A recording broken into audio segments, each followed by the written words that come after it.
Welcome back to the VCT Game Changers APAC Series Open number 3. We're about ready to hop into Series number 2 of Day 2 between GE Phoenix as well as new kids on the block, Deviant, Topaz, and we don't know that much, I think, coming into today for Deviant Topaz, right? Because, well, we've seen them like kind of behind the scenes and stuff, but this is their first time making it into playoffs. I think they did end Open 2 in the Swiss stages, so didn't quite make it to the broadcast level. But we are gonna take a look first at the GE Phoenix lineup. It is going to be Bela Curie, Meow 16K, Muffin Loop, as well as Rose on your screens. This team did get that unfortunate 0-2 yesterday by Scythe and WJ, which is why they dropped down into the lower bracket for right now. Of course, does mean that whichever team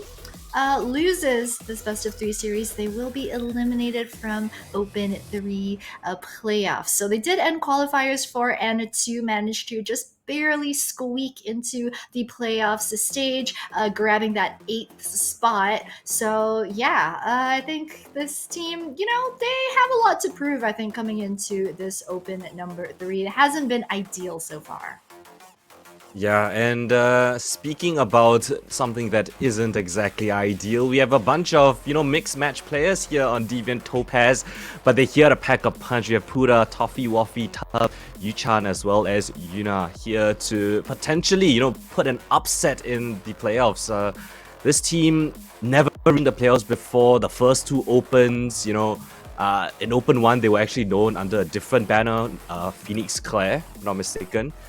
Rebranded and kind of went over to Deviant Topaz in Open 2. Unfortunately, they only managed to get 4 and 2 in Open 2, so didn't make it to the playoffs.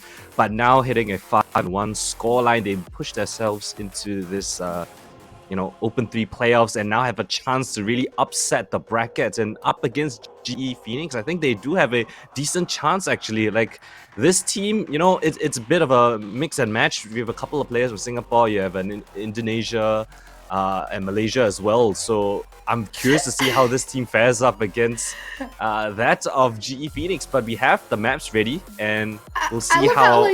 Yeah, I love how your local accent came out when you're like a few players from Singapore. I was like, oh my god, we got a biased desk here, guys. We're literally both from Singapore. And I don't know, man, if you've been following Game Changers APAC, what a big fan of SMG, for example, I am, because, you can't spell SMG without SG, But yeah, we want to cheer for Deviant Topaz. I think a lot of Singapore, Malaysian players on this team also, because as Colin mentioned, they ended 4 and 2 in the last qualifiers. So they were ended 9th to 23rd in Open number 2. So they have been participating here and there. A couple of players were on some other teams, such as the Hero KDA, stuff like that. So they've definitely been trying their hardest for the last 2 or so years. And I think story going into this second series, right, is going to be for GE Phoenix as well as Deviant Topaz, which of these teams can try and find their first win. I think, they've had a bit of disappointing performances, I think, from both sides. So definitely have a lot to prove. I think that Deviant Topaz, is their first time making it to GC Open and in the playoffs. And their first match in playoffs this entire year was versus SMG yesterday. So it's like you finally make it into Open 3, into playoffs. And it's like your present, your prize for doing that is Merry Christmas from SMG, that fast 0-2 yesterday. But, hopefully they have a better showing versus G Phoenix. But of course, G Phoenix are hoping to do better today. Yeah, Pearl, Haven, Ascend, the maps that we're going to be having here today. And I think it's actually a pretty interesting map veto, right? Because if you look at G Phoenix's history on Pearl, in this year alone, they have a 30% win rate on Pearl, over 10 maps played. So it is arguably, well, not arguably, it is definitely their weakest map. I'm just looking at the stats right now, and it is their weakest map. So this is definitely a counter pick coming in from Deviant Topaz. They really, really want to make a statement, and Pearl is the battleground that it chose to, go towards. And Global Esports picking that Haven, that one, we've seen it before. That is one of their comfort picks. They had a really nice showing yesterday on the map of Haven, and the last map, if required, will be Ascent, which is a map that GE Phoenix actually, were a little bit shaky on yesterday. They opted to start an attack, which was a little bit questionable for me. Yeah, interesting pick. Regardless, I think Deviant Topaz has definitely had a pretty nice map veto. I think it's pretty even right here. I think both of these teams can win out their map picks, and then it might just push it over to a third. But before we even discuss about that, right, it's got to be the map of Pearl. A map that's notoriously known for that B-Long executes. I think that is part of the map that a lot of teams like to abuse. And, despite the changes that has been made on towards that B site, I still think a lot of teams like to abuse that portion of the map. And I think we're going to see a lot of that here today.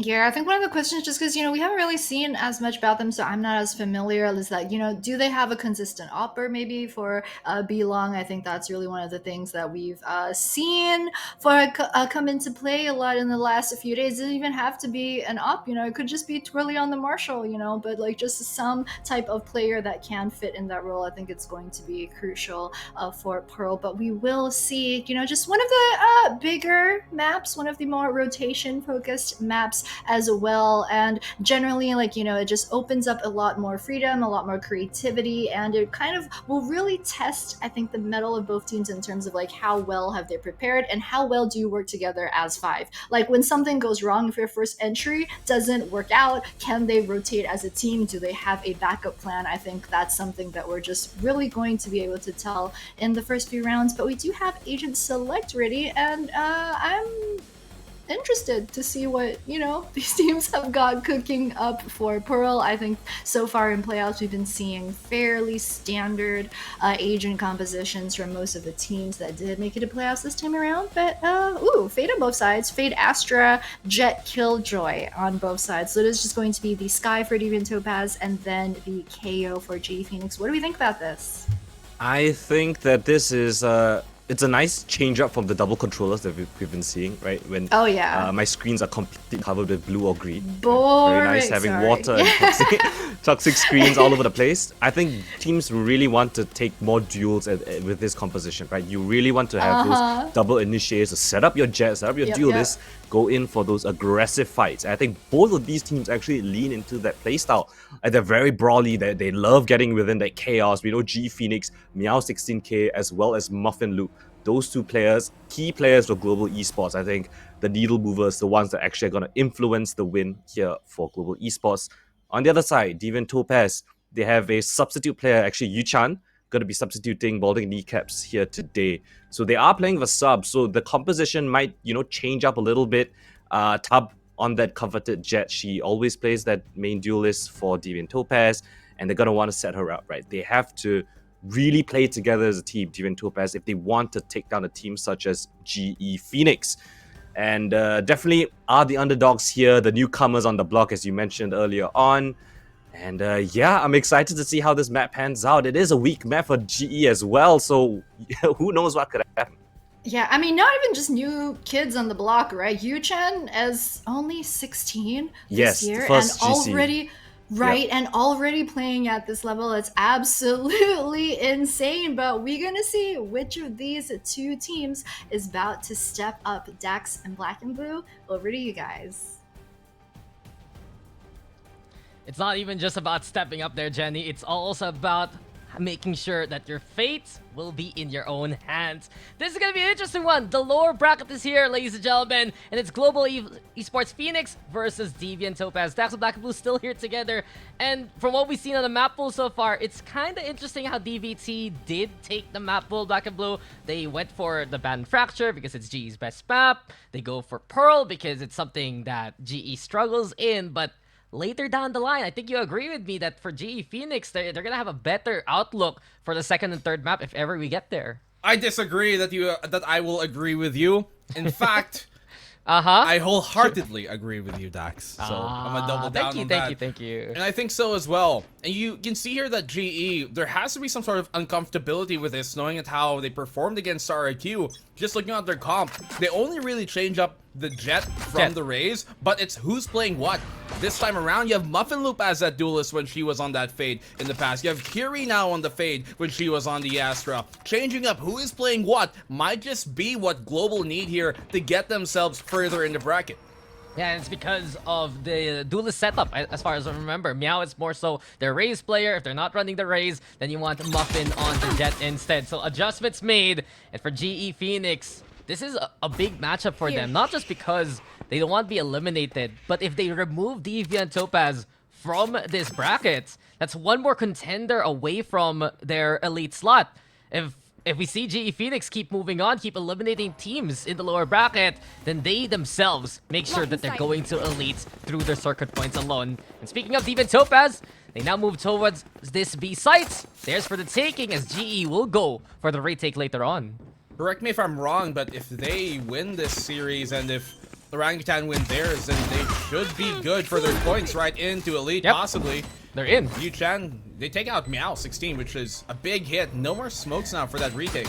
Yeah, the only contenders now to both GE and Sight are Deviant Topaz as well as Anomaly No Charms that are still here in the lower bracket playing on the other stream. But Tub waiting towards the corner. They go for the haunt. Muffin Loop though bonks her head onto the ceiling. And from that point on, Deviant Topaz get the takedowns that they need. They're prepared from any angle. GE Phoenix, you can see the uncomfortability already. A pistol one here by the offense. Team Ace as well, so pass the salt around, turn it into soup. Everybody gets a bit of their own. It's a porridge that they are all able to sip from. And Is the that way how that you they're make porridge? With salt and soup? No, you knock on the 3 kind bears and maybe they'll cook you up something in the middle of the forest. It's too little, sometimes it's too big. Maybe this is just right. But you had a point and I interrupted. What did you say? I You don't forgot. know. I love doing this to you, honestly. You say I forget something, the point. and I there guess you it go. wasn't important. Such are my points. No, don't let anyone say that to you. You're special. You're exquisite, as they would say. No. You're breathtaking. You're radiant. Wow. I like your eyelashes. Of course. Brother. Deviant, moving on forward. I mean, their names are the Deviants. What can I heard from this? I mean, they have looked. They already faced off against the best of the best last time around. They were on the streams, right? On the playoffs. They faced off against SMG. SMG, a completely different beast. And now that they've faced off against the best, let's see what kind of standard that they set here on Pearl. A take already, and Global Esports still hanging back, waiting for a pick if ever. But Muffin Loop falls first, Yu-Chen and Tub already advancing. And for Deviant Topaz, if they're a lot more willing to play aggressive, they're gonna find more opportunities, especially. Here comes Yuna, and down goes Kiri. Toppy walking on the board as well. Another perhaps team ace? No. It's Toffee Waffy who gets 2, but it's clean here for Deviant Topaz.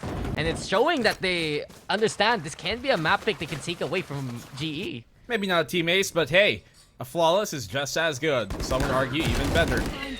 And the way that DV have been able to establish themselves early here, as I think it would be safe to say, even if they're both in the same situation, at least in this specific open, that they are the underdogs in this series. And they have a lot more to prove. This is one of the first few times I've actually seen them get to this type of stage, and to try and impress would certainly be one way of capturing our minds and our thoughts about how these girls can perform. Yeah, well, GE, they get the gravity well, and they went for the swing, but Rose still falls. Meow, though, at least. The trade's there. And GE now putting a lot more pressure compared to the past 2 rounds. They've been trying to play a few defaults, wait out for any kind of siege, courtesy of Deviant Topaz. And now, as we move over to that B site, Yuchan, Puda, a chance here to actually push. Meowdo putting herself in a more committed position. Checks out hallways, the jump peek there. And as soon as she gets that intel right, Meow actually backing on away. Is GE's defense really just rotated around the retake, if ever? Well, they get the opening pick that they needed. That drops Rose. They couldn't obviously retrieve the rifle just yet, but the lurk here, Muffin Loop alerts now the positioning to Toffee, and she simply waffies over. What is that supposed to mean? How do you waffy over? Is it like a penguin trying to waddle? But great name and great aim. Truth be told, Deviant Topaz have been winning these duels pretty much in quite commanding fashion. Kiri now here with the Prowler. Doesn't spot out anything. Instead, she's the one exposed here towards Link. GE now pushing. The guy in light though gets the flash going. Here comes Bela though, 2 for her, but Puda over into the corner. And it's Kiri who fights back. Kiri now versus Toffee Waffy. A 1v1 and 12 HP because of the Nano Swarm. It burns, it stings. It'll be even more painful because she doesn't even need to peek. The turret though broken. Toffee Waffy still by pillar. Looking for the shot. Kiri now looks for the pick. Misses wildly. Another chance. And this time the other angle will work. The bonus one by Deviant Topaz. The way to do it as well. Just completely subverting expectations here. That's all this round was about here. You see Yuna get flashed. Rose thought, she expected she should have had a free peek there. But then the help comes on in. Absolutely immensely huge. And then just also here, tampering with that back hall control. Them thinking it would have been clear enough. They got into 2, but there was more to help, more to come. And with GE just not being able to be as aware and be on top of the situation, well, it allows the opposition here to just completely keep him guessing for these rounds where you want to be aware. Yeah, and while we have a bit of time on the anti-eco here, Deviant Topaz, this team, Golden mentioned already a different name with a different core, really. Only 2 members from that Open 1. They changed things up towards Open 2, added a few more members here in Open 3. But I think it's really just that acclimation. We've seen from some squads, right? Throughout the year, they have gotten better. Alongside the Julie Brox, you can say the same, honestly, for Sapphire, even though that they were a unit already made from last year. Just that time to acclimate with one another. Deviant Topaz looking pretty secure of their plays. They go for that B site. Yet again, the retake here for GE as the Seekers are out. Well, Sheriff's pistols is all they really got to work with here. Kiri still connects off the flank. That's certainly going to help their case out. Yeah, Prowler's there looking for targets. Flash though, out and about. Even Topaz sticking around the site. They want to play close contact. Muffin Loop and Bela, same angle to hide in, and the same one to kill them. Yu-Chan with a double already. Kiri coming in with the Prowler too. Here by main. Top though, on top of things. Just floods on over. And it seems like GE will drown against the opposition. Deviant Topaz, it's 4 in a row for them. 4-0. Quick and easy here for Deviant Topaz to deal with the eco. Coming on in, no real issue, no real problem, and there isn't anything much they could really do about it here against an eco like this. I mean, GE, all they really have to be able to do here is get that 1 round and use that to stabilize themselves, as we got a quick tech. That's honestly surprising. It's been a while, honestly. It's been a But, while. Yeah, yeah, GE Phoenix, they're just struggling to find that comfort on this map. It seems like that they're so unwilling to really play against Deviant Topaz towards the site. They have some good respect to actually find that intel, right? We've seen a few jump peeks there from Meow towards B. They tried to gather that intel, but in the end, it just seems like that they're lacking confidence from what we've seen so far. And Deviant Topaz have taken advantage. Toffee Waffy, Yu-Chan, very aggressive on what they want to do. And they've been winning some duels around the map to allow Deviant Topaz the advantage early on. Well, 4-0 is certainly a way for Deviant Topaz to deviate from what was expected here. It's Global who, I think coming into the series, have had their heads up a bit higher. But it's always the unknown factor that can really catch you off guard. That's what surprises you, because you'd think that a team with lesser experience like them, with players that we haven't really heard of the same way that you've heard of some of the, some of the gals here on GEX, like Meow, like Muffin. Yeah. Those are the ones that you think would kind of crumble under the pressure, but Deviant Topaz so far, even though they're also in the lower bracket, even though they've had their struggles earlier on, when they played against Team SMG, that's Team SMG, so Yeah, exactly. we haven't really had a great litmus test for how this team could perform. They got lucky facing off against SMG early, and truth be told, this is a big test for Deviant Topaz to face off against GE Phoenix, which has consistently made it to the playoffs, even though it was a bit barely this time around. The only team with a 4-2 standing GE Phoenix had here. It still doesn't matter that there's still always going to be the test here for Deviant Topaz. The last time they faced off against another playoff team, I'm looking at the records right now, Orangutan X all the way back in the Open 2 Round 1 Swiss stage. It's been relatively unknown teams compared to what we've seen this year that Deviant Topaz has faced off. And you always want this moment, right? You want to have this moment where you can say what kind of field you should be in, what kind of caliber of play you're going to have, and what kind of power ranking you have here in the Game Changers APAC scene. Deviant Topaz, if they can get this win against GE Phoenix, more heads and more eyes will be on them moving forward. Certainly turning heads their way. They can Yeah, continue 4-0? this type of performances. I mean, it's only the start, and they did take the pistol, but it's a good sign of things to come, especially for a team without as much experience. You look at Global, and where I think yes, you understand that they have a big organization behind them, and they had some players as well who have had experience on other teams. You look at a player like Meow, who has certainly been one of the more, I guess, experienced players, came from that VLT Asteria squad. Before it was even under, Velocity. And then you look at the player like Muffin, who has also made a name for herself, being on that Asteria squad. And having that type of history just puts a target on your back. And the ones trying to collect that bounty, it seems like this. Teams like, teams like Deviant, Topaz, who have been longing for the chance of taking heads. Yeah, every team used to be an unknown. Eventually, they'll be known. They'll make that statement. And from what we've seen on the map draft, they've done the homework versus GE Phoenix. Remove Fracture from this map pool.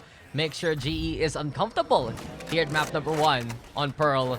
And see if they can actually continue on with that momentum. Muffin Loop, though, she's been incredible with the operator from what we saw last time around. And there you have it. Yuna, that jump peek's not gonna work when Muffin Loop is that wide open. Well done with the shot. At least now it's a 5v4. GE Phoenix gets the advantage that they've been looking for. Pushing on in here. Star at the ready. They have A main control. It's going to be a big lynch point here if Bela can find the timing, stop this plan from happening. But Tub, oh my goodness, certainly taking Rose down. No fear whatsoever. And Bela, you mentioned it, sticking around towards main. Deviant Topaz changing things up. They're moving towards Secret with the spike. They're gonna plant actually at backside here. And some close contentions of the Curie kind now with the Nightfall. Let's see if GE Phoenix can capitalize on that. Curie finds Buddha, and it's a pinch made here by GE Phoenix. Now we get the experience. bearing fruit here, but Tub fights back. 3 for Tub! And she's not done. Lockdown forced out because of it. Muffin Loop picking up a Vandal now. And it's Bela instead who gets rid of the big target. Yu-Chan versus the world. It's 1v2 here. Moves over towards Flower, backs away. Instead, it's Secret. Muffin Loop waiting for this one though. Bela diffusing, will stick it, and timing, this might work out! That's a swing, yes! But Muffin Loop will play Protector. GE get the defuse anyway. Oh, that was looking super well here in the 1v2 clutch. It was planted for her. Smart enough for them to go for that backside plant, knowing that they didn't have A main control. Trying to be aware of that possibility, having a contingency for that, and Tub just winning every single fight she's placed in there towards that back pillar, but still too little, too late. GEX, they scraped by with a round, but you can see how entirety of that round, Deviant Topaz were just a huge threat. Yeah, and Tub has been such a threat so far in this game, but GE Phoenix, we said, they just need the one. They need that confidence, and perhaps now, with Muffin Loop back on their signature operator, and the rest of the team finding those frags, especially Bela, it's a chance here for them to continue on this defense. A double up yet again towards the doors. The Prowler gets a good connection. Kiri knows there's going to be contact nearby, and Toffee Waffy can't swing off it. So Deviant Topaz fended off so far. A split instead towards A. Bring them down. 5v5. Got the Cosmic Divide here for Deviant Topaz. Can certainly be a big point to try and cut that A side up, isolate the back side, give them front side control, and then play the post plant there further. They got utility for that anyways as well to continue in that bout, but you can tell here, Global, they're doing a good job of at least stalling them for the meantime and making it a bit more uncomfortable. And you look at the setup, right? Bela has the Nanoswarms on the right-hand side, which means that Rose, she'll swing off her own flashes, look to keep that contested as much as possible. Staying around though in cover, trying to stay away from the guiding light, but the flash gets confirmation. 30 seconds There's targets left. nearby. 30 seconds left. Deviant Topaz, they need to go for this A or else. Here comes Kiri. Tub falls. Cosmic Divide is there too for Deviant Topaz. Huda tries to go for the clear alongside Toffee Waffy, and Toffee Waffy does get the trade on back. Time ticking, and it's Bela who'll hear this actually because she's on the other side of the Cosmic Divide. Lockdown into play as well. GE Phoenix trying to go for the wall bangs, but Deviant Topaz will flush the opposition out. Maybe some congestion towards Connector. Some space bought here by the attack. And the guts there from Era to still continue to stick that, even though they knew the spam was coming. But Muffin Loop chops Puda up. They take the most of art control, but they have to be aware of Toffee here. There's great timing on this. She does get taken down 2v4. Yeah, strong protection there from Meow, watching the flanks, and it's all up to the main hold now. Aaron, Yu-Chan, what else can they do? The swing will be punished. Muffin Loop is ready. Yu-Chan, though, at least gets one kill before the rest of GE already defused. Yu-Chan, nice exits at least. But GE Phoenix, they get that side control, man. That's enough for them to win these rounds. Yeah, counter Cosmic Divide here, working out for GE, and luckily they also had that at the ready after getting those kills. Yu-Chan just way too far removed from the situation to do anything about it at that point. GEX slowly but surely closing the gap. Yeah, and things are looking so much better here for GE Phoenix. Just the willingness to actually push out these corners. Also the fact that they're clearing things out as well as they can. They expect that there is a flank, another angle that Deviant Topaz can work with. Scratch there though, Tub now. Bladestorm out and about. But the Prowler will keep her at bay, and Muffin Loop, look at her go! She's willing to contest mid despite the extra angles of opportunity. Deviant Topaz respect that and move towards B instead. Yeah, luckily she's got that Kiri there to kind of watch her back just a bit. The smoke did pop towards that top mid. The B side is where they're going to be coming from. Toffee Waffy. If she's able to once again apply pressure here towards that B-link door, it can keep the defense having to split their focus and attention from the A main, from the B main push instead. Yeah, that's a key word, right? Attention. Make that noise and see if it can get the pull. But Muffin Loop, a perfect angle to work with. And there you go, Pristine versus Puda. Who's next on the chopping block? Will it be Tub? Kiri, though, finds Toffee Waffy this time around. GE Phoenix counteracting the lurks. And exactly what they need. It's Deviant Topaz now sputtering here who can't figure out what to do. Yeah, that's a crucial pick-off there. Yeah, they take Puda down, but it was a shutdown of Toffee Waffy's lurk coming from Kiri that really gained them, 30 I think, seconds this left. round. And 30 seconds left. quick rotate on the A side. The miracle is the only thing that's going to buy them out of a round like this. Yeah, let's see if they can actually find the opening. All eyes still on Tub. I believe she has a few blades still to work with. As Bela now will be under pressure. 13 seconds left. This is going to be very close. And Deviant Topaz cannot stop holding W here. Here comes the fragment, making it even more difficult. Someone needs to plant. Someone needs to plant. Man, it might even be too late. I'm not sure. Yuna. No, it's not gonna happen. GE has already won, and it's all about the frags now. Tub and Yuna, though, at least get the punish, at least get the exits, but it's still not enough. GE, again, just waiting out the timer. Yeah, a 30-second rotate coming in from B long all the way into A main like that. It just takes too long. The only time you're gonna make actual time for that is if you're able to double key it all the way or pass through art through mid instead. But it's a much more risky option, so could have been better there to just maybe keep the weapons, fight for another day. They barely got economy to buy up into this, luckily, because they got some kills near the end of that round. It helps them continue this attempt even further. They still have a round up, but you can see that now Global, they're getting a lot more attentive of what the ideal scenarios that the Deviant would really want to do here. They're finally figuring out what the common movement, what the common factors of each round here from Deviant are, and they're making sure to check that. They've expected the mid lurk for one on Toffee Waffy, and you see them once more late in the round. They know 45 seconds left. This is when Toffee Waffy loves to play around there and maybe get a good flank off, and they check that and clear her out. Yeah, they're expecting the split, especially through mid, through art, through link, if ever Deviant Topaz can find those opportunities. And what stops Deviant Topaz in their tracks? Spotlight, always on Muffin Loop. From what we've seen, she's stepping up to the plate. Most of her kills have been courtesy of the operator so far. And now, as we see GE Phoenix aggress towards A main, a chance here for Deviant Topaz to go towards B instead. Meow here getting ready. Maybe a bit more pressure from the defense versus the attack. There you go with concealment. I've got The your Nebula trail. actually utilized by Meow. And such a big difference here for GE Phoenix. They're staying on site. Can they actually stand tall here? Tub with a takedown. The Nightfall as well as the Seekers making it painful for Meow. She can't hear it coming. And it's 2 down here for the defense.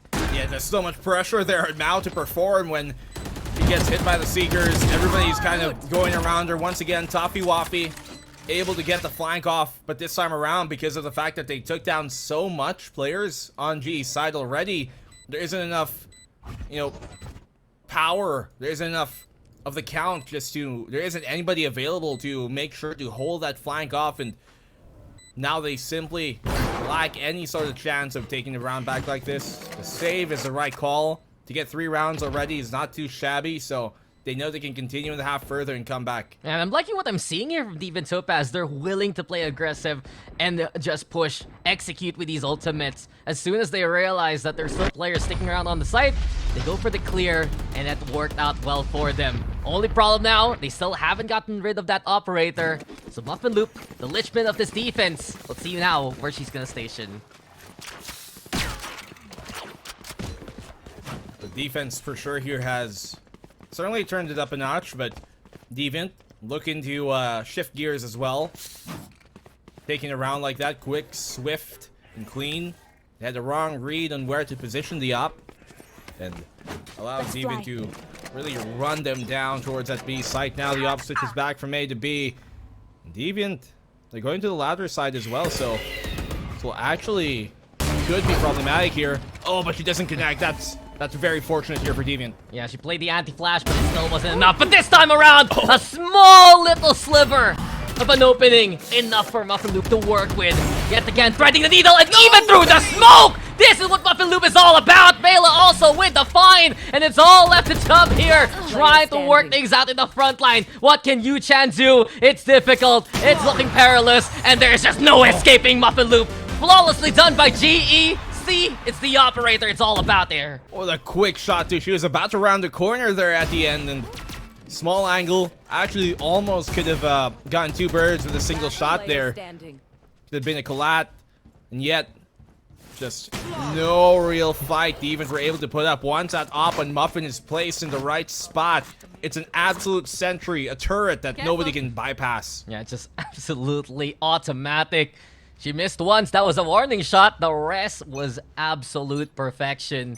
Even Topaz, they need to realize that they cannot play against Muffin Loop right now in this kind of setup. Intel needs to be provided. They can test A main here. It seems like Bela wanting to work together with Kiri to be aggressive in this instance. Alarm bot set up.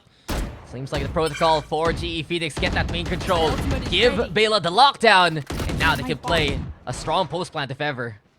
She took that orb in their face. Like, they're right there on the corner, and she just stuck No it. swing. Knowing, Oh, yeah, knowing that the Rose is there. timing! The Oh my. timing. Double kill. Perfect entry and lurk here from Toffee Waffy as well as Yuchan, them keeping their backs Come here. covered.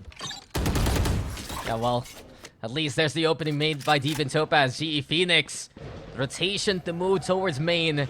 Do they realize, though, that Tub has been lying in wait? Still coming in from restaurant. Moves over to the crate for cover.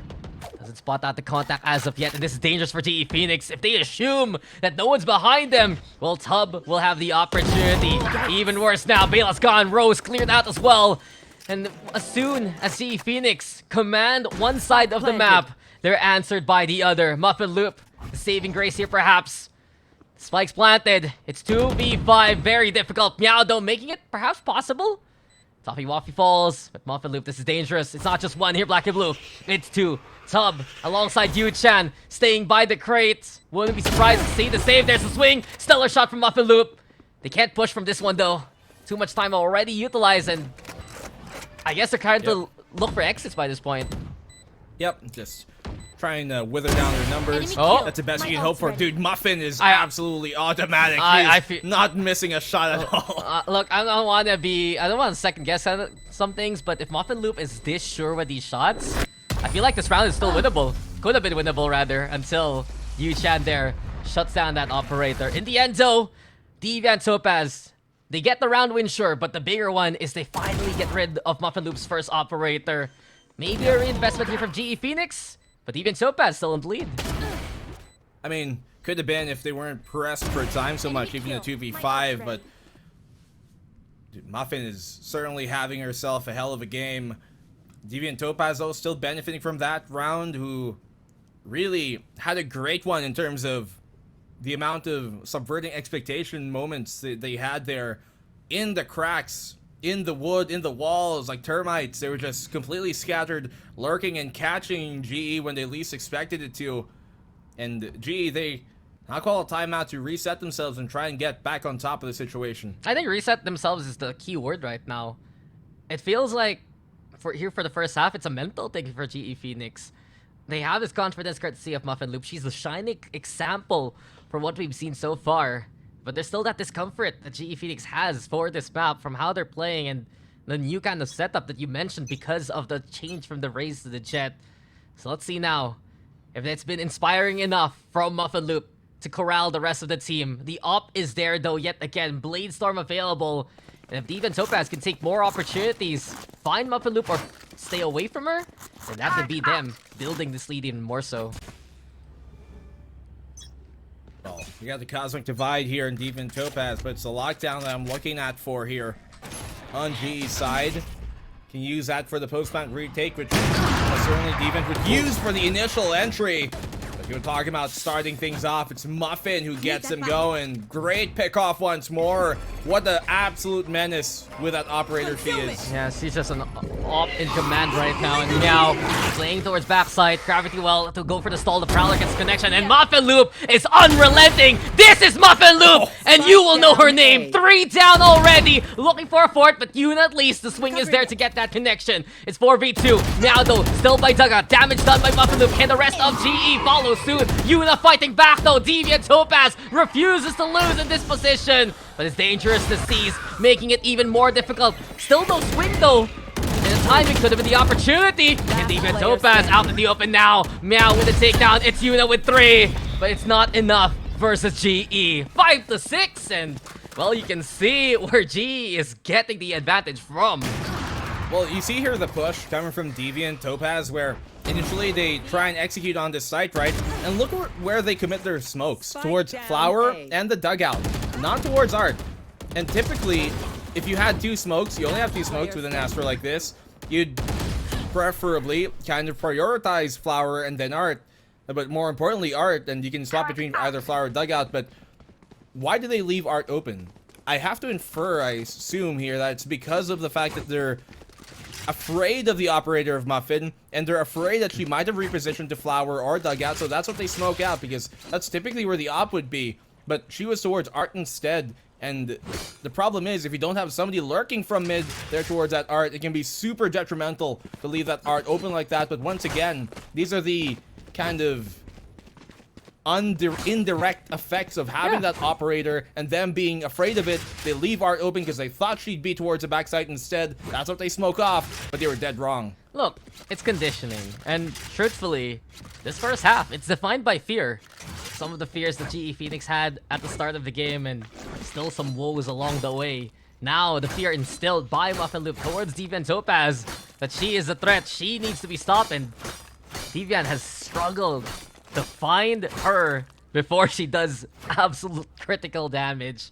So it's quite an interesting storyline so far. Deviant Topaz, though, proving that they made it to the top 8 for good reason.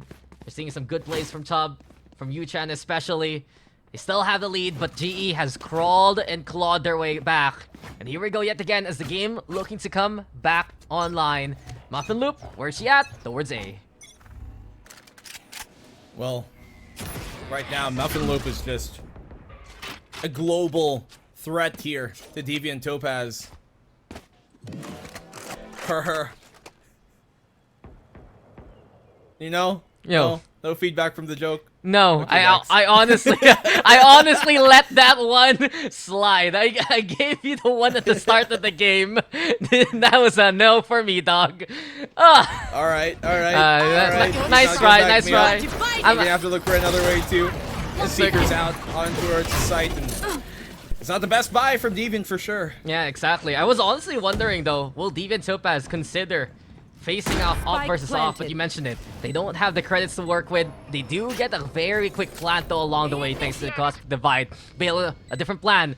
He's been waiting for opportunity to go for the lockdown. Tub has to disengage. No one's swinging as of yet. Now the wall's gone. And instead, we look towards Toffee the Loffy on the lurk yet again. Opportunity made, but not the precision she wanted. Nightfall's there. GE now moving towards side, and Muffin Loop in position. The first kill comes her way, but she can't get the second. Meow though, in the silence, she'll just go for the defuse. Because of that Nightfall, it's enough for GE to get it going. And one more time, a stuck defuse was enough for the win. Yeah, she wasn't able to. They weren't able to hear the fact that the defuse was coming. That's why you can still see those stars up online on the smoke. They weren't able to use the pull. They didn't have the timing for it. They didn't have the information, more importantly. And that's where that flank could come on in, because she wouldn't be hit by the Nightfall. Maybe Topaz could have gone, rather Wafi would give it information. But the only information we have to be worried about is what our panel is about to say. Thanks, gentlemen. GE barely hanging on, but Muffin Loop stealing the show on that operator, Colden. What do we think? Yeah, I mean, Muffin Loop sent them for a loop. I mean, every single corner that they peeked towards her, she was just knocking them out of the sky, left, right, center. And that was I didn't even realize this. They know this. They realize that, hey, Muffin Loop on that op, our utilities are just not knocking her off enough. The sidelines towards B long are just, you know, too long for our utilities to reach her for a sustained amount of time. Let's just avoid her. And yeah, it was successful at the start, but then Muffin Loop was playing really dynamic. She, you know, rotated once she got a contact and, you know, got so many kills at the end, really enabling her team to win out those rounds. How do we think this bodes for after the switch? Yeah, that's a good point, right? Because now we're switching over to the attacking side, and using an op is going to be a little bit more awkward, right? As the Jet, you want to be the entry, and you can't really entry with an op. So I think GE might be, you know, going to this attacking side, trying to get the op, maybe play slower, right? Let your op work, let your op cook, you know, rotate around the map, try to get those opening frags. And then once you have a man advantage, then you commit in the site together as a team. So, you know, regardless, even if you lose one, you trade them out, you still have a man advantage. All's good. Whew, all right, well, we're gonna see which out of GE and Deviant Topaz will be able to bring this close map to a close. I mean, 6-6, it's anyone's game at this point. Boys, back to you. It is anyone's game. It is all tied up. But then again, it's GE who needs to show that they can step up as a unit. We are going back into the game. We went through halftime, and truth be told, Deviant Topaz have already impressed us with how sharp they've been on the shots, Black and Blue. But can they actually get the job done on their map pick? I think the most impressive thing has definitely been Muffin so far, right, on GE's side. He's been connecting, but attacking side, that operator is not going to be as potent is the most important thing here. And now you're going to have to wonder if that's going to infer problems moving forward here on GE's side, because when they do not get Muffin going that way, we've seen them struggle on that defensive half. And we'll see now, as they go for the offense, what else can Kiri and Rose do to help out on this aggressive stance. Also expecting, since you're running the asteroid, Meow can actually go for the lurk herself if she chooses to do so. But maybe a heat check here from GE. They get the orb. They're gonna go for a quick little default for now. Wait out the timer, see if Deviant Topaz will play aggressive towards A, but instead it's actually B being controlled here by the defense. Waiting. Gonna cut the noise here. Still leave Meow on the lurk. Maybe do just make noise later on, or see if anybody pushes aggressively from the Deviant defense. It's a very forward setup they've got working on here towards B long, and if the knife here from Rose connects, it can shut down this entire setup. Again, you are a black pick stand through and blue, my friend. But Yuna prepared towards Pillar. The Prowler gonna find, maybe? No, not actually gonna make it towards Yuna in time. This is gonna be a bit dangerous for GE Phoenix. They don't have the right incel. The Haunt is there, though. Tub now has to break him, and the dash on in. Muffin Loop looking to lead the charge. Tub getting ready, still into the corner. Goes for the contact, and is able to face off against her mirror. Rose, though, at least finds Yuna. It's 4v4 for now as GE Phoenix is running out of time. Yu-Chan still a threat, though, across the map. For Lex Meow, who's been lurking. Maybe a chance here for Toffee Waffy to find the opportunity. Alarm bot, though, says no, and even Topaz knows this is coming. Well, they have a very close margin of error to make this timing here. You're looking down at the clock. It's ticking. Bayla trying to go aggressive. She looks the wrong way and gets shut down. No time for the spike to get down. This is a Deviant round. Yeah, Deviant Topaz, at least. They fend off the opposition, and it will be them to come to collect. Yu-Chan so sharp, though. 3, well, she's pretty much all alone. It really goes to show the caliber of firepower the Deviant Topaz has in spades. And look at this. As soon as Bayla pushes towards Secret, right, it's Deviant Topaz ready for anything. It's a big reason why they got a good lead a while ago. And now they start off with the pistol win yet again. Well, third tech box. hoping for a quick tech this time. Yeah. It's APAC. It's an online tournament. What can you guys expect? It's the nature of the beast. But the only beast I've been seeing here this game so far has been not just Muffin, yes, but Deviant as a whole. Now, numbers side, you look at it, it might look top heavy. It might look like it's Tub and Yu-Chan. They're the ones connecting the shots. But the rest of the team are really doing a great job of making sure that they have the ample amount of support to be able to do that. Like, on that forward push there towards B main, yeah, Tub was connecting the shots, but it's Era who even enabled her to be able to do that, right? With that Sky towards a pillar. And then you see a lot of times on their attacking side a while ago, yeah, maybe Tub and Yu-Chan would get those picks off on B long when they would go for the execute, but it's Toffee Waffy keeping the defense busy towards mid instead. And those type of moments are, or those type of plays are what you can really talk about a lot of times, where you hear people say it doesn't show up on the scoreboard, but she's doing a lot, and that's exactly what's happening here. I mean, it's also showing up a little bit. The assists are there. You give it to Era, who has been stellar with the flashes, setting up a lot of frontline heavy assaults. Courtesy of Deviant Topaz. Like, give it to Puda as well. Some of these Prowlers have made it difficult for GE Phoenix to actually mobilize in closer quarters. It's always being contested, and even though she hasn't gotten the kills, the rest of the team is there to support her. So, really goes to show that Deviant Topaz roster, right? They faced off against SMG, they shrug it off, and look to impress in the lower bracket instead. Right now, they're waking on up. They're waking up, honestly, the audience here to see that they can face off against GE Phoenix. The tech pause though, a little unfortunate. Seems like have been a few issues for GE Phoenix for quite a while throughout this game. Still no excuse. Deviant Topaz impressing from what we've seen in this run. While we have time, Yeah, what do you want to talk about, honestly? I saw something come up. Uh-huh. It was a comparison of the 8 most popular chicken sandwiches. Okay, where are you I going don't- with this? And now I don't know what to pick. I know like you're a fan of one, I'm a fan of the other. I just want everybody to ponder that thought. Yeah, okay, honestly, and audience, really think about let's which ask the is audience. best chicken sandwich. Yeah, you guys exactly, have right. had. Which one? Put it down in the comment section or whatever. I don't know. What's your answer? Okay, while we have a bit of time, what's your answer? Well, there's 8 here. One of them I haven't tried. Do you have a tier list? Can we get a black and blue tier list of chicken sandwiches sometime? It's quite difficult. I don't know if I can lay out brands like that, not without being sponsored or paid. So That'll can, work. honestly. But we don't have the time for it. We're here for Valorant, and we're here for We're GE back. Phoenix and Deviant Topaz. We're back. It's an anti-eco for the That'll work. defense, and looking to be a bit more of an A commit Taking that back. coming out from GE. About there. well, GE Eco State, not a single sheriff in sight for them, which means that they won't really be able to do much at long range if it comes down to a straight duel. At least a quick shot. A site is where they're going to be committing. It seems to be the case. I mean, there's not too much at stake in this round, so they can go ham at what they want to do. Yeah, Muffin loops in though, and Rose with the takedown. Can't do much. What are you talking about? GE Phoenix ready to fight still, even on the eco state. Perhaps they can pick up a gun. Seems like the Stinger in the clutches of Meow. But Puda and the rest working from Blink.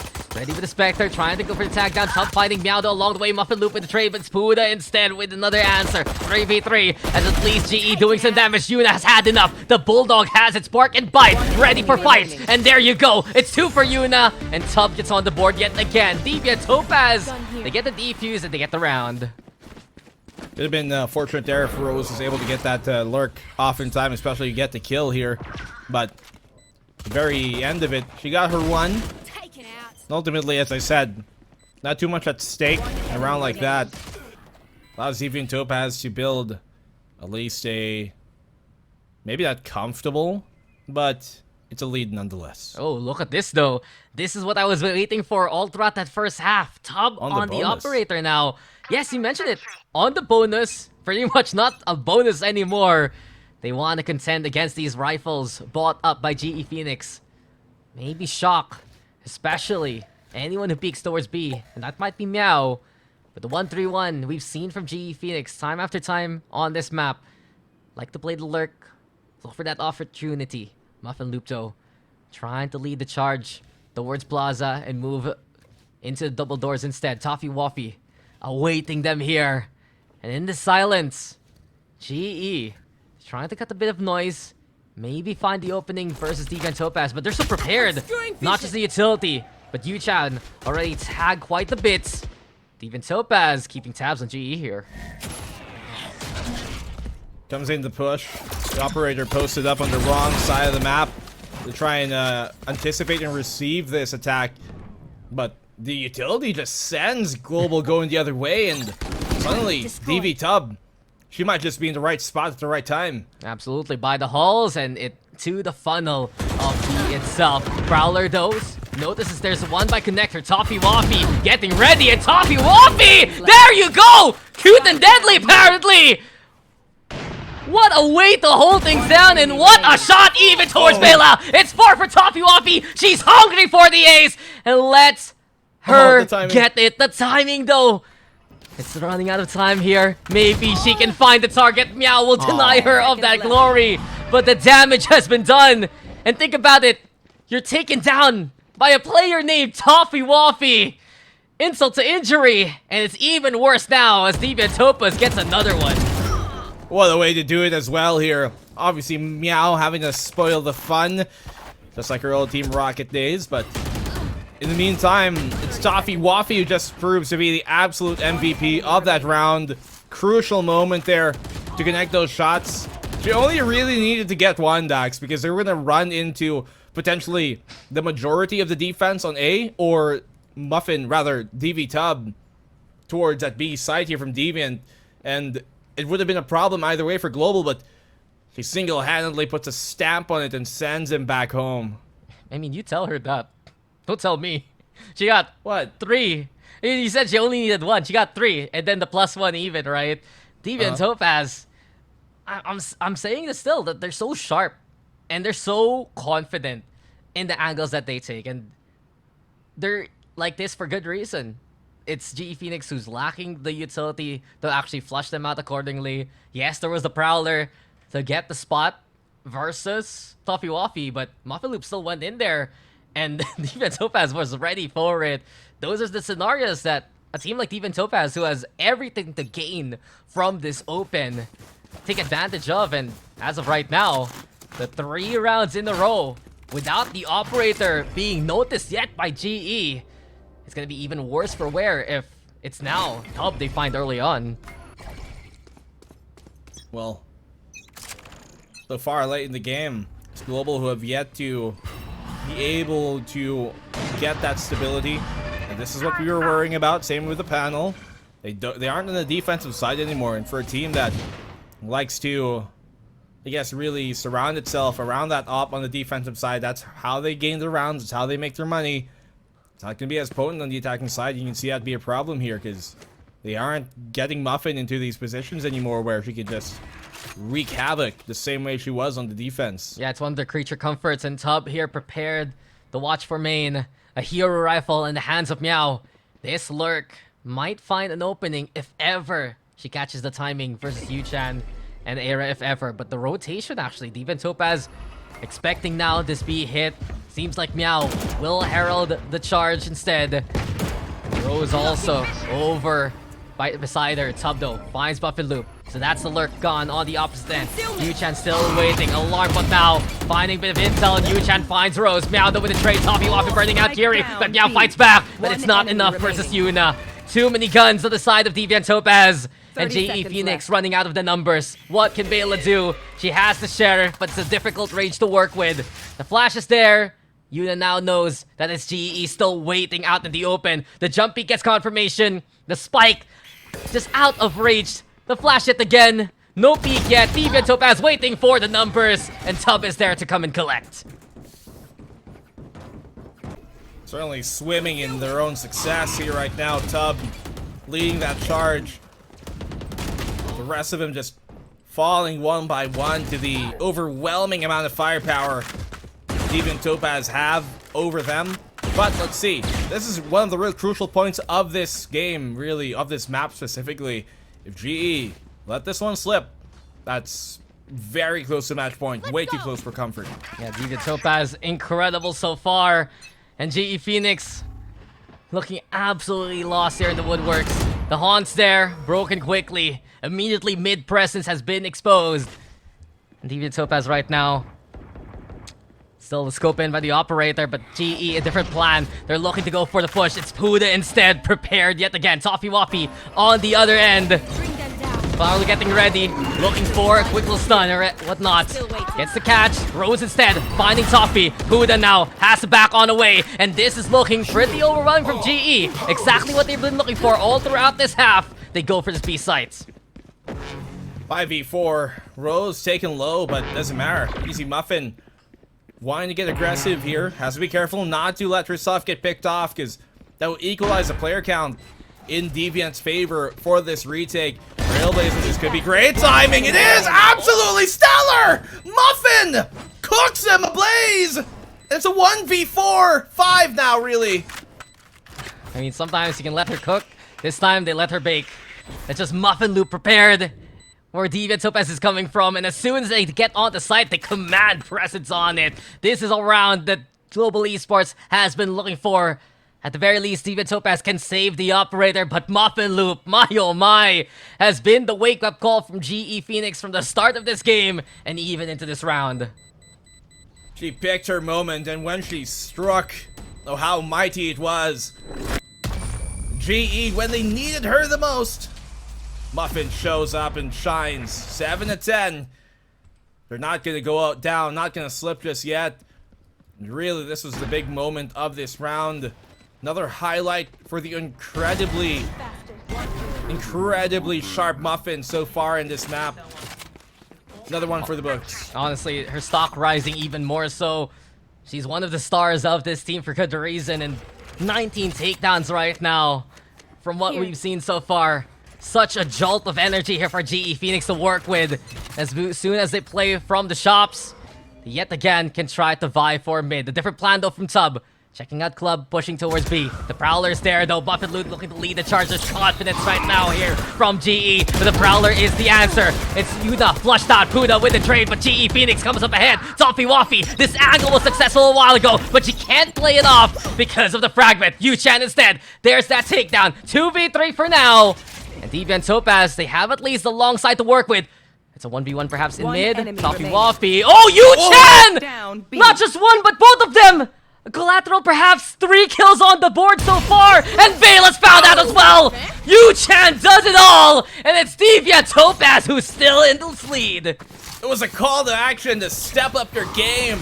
That earlier performance there from Muffin, and then you see Yu-Chan just give her one of her own. If you can do that, so can I. Don't even have to be a duelist. Yu-Chan completely turning things around and back in the favor of Deviant Topaz. 11-7. How convenient. 1 away from match point. Yeah, just beautiful from Yu-Chan. 20 kills.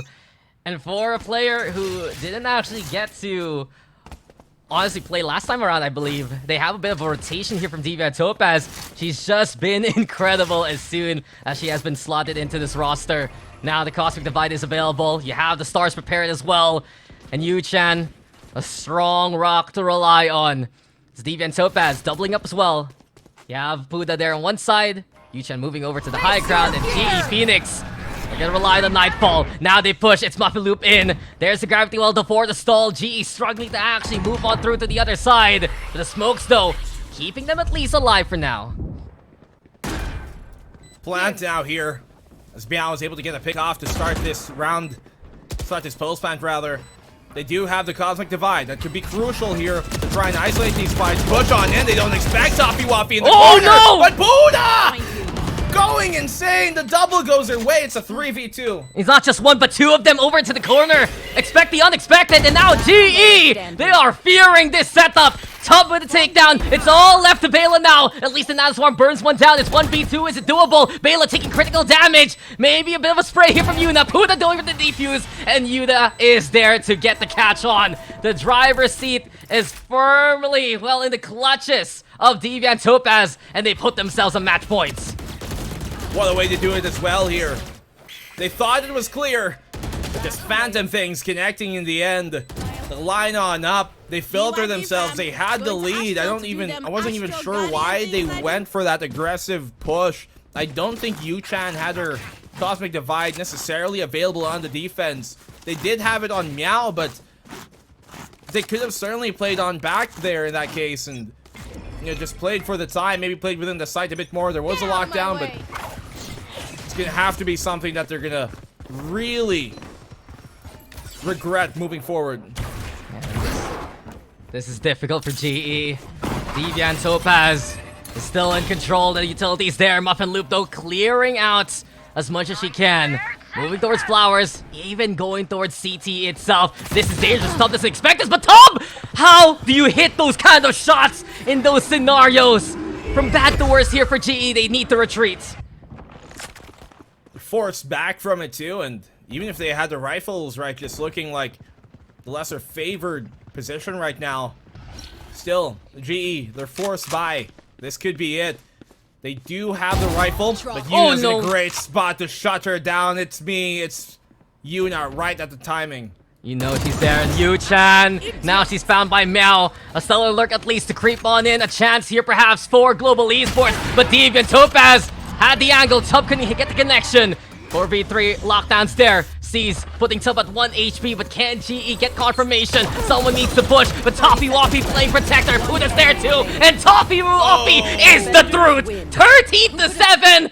They played hardball there and they took the win. What a contest by Deviant Topaz. And truthfully, what a map pick to just keep GE absolutely guessing. Hitting them with a JPEG too at the end. Just Toffee Waffy knowing that they're going to push up close, knowing they're going to try and shut that lockdown down and destroy it. So she plays off the timing super well, swings really in the proper opportune moment, and Deviant really throwing us for a loop here. Nobody would have thought that this is how this team would perform, and them going down to SMG early on in the upper bracket almost seemed like a blessing. Dude, I love saying Toffee Noffi's name. Honestly, she has been impeccable all throughout this game. Not just from her mid lurks at the start, but also how she's holding Connector, how she's holding Link, and the rest of the team also following suit in that kind of setup. Yeah, Yu Chen being impressive. You had the incredible Jet plays as well for the entry in the first half. But of course, this is history for Deviant Topaz. Their first win on the playoff bracket here in Open number 3. And of course, to talk about what just happened so far, that's what the panel is all about here. Thanks, guys. Huge props to Deviant Topaz. I'm not sure if, we all were expecting that map number 1 showing from this team, but I don't want to jump the gun here, Kuldan, but I watched their map 1 and I was just like, how has this team not made top 8 before? I mean, like, they're just coming out of the gate and they're doing this to GE? Wow.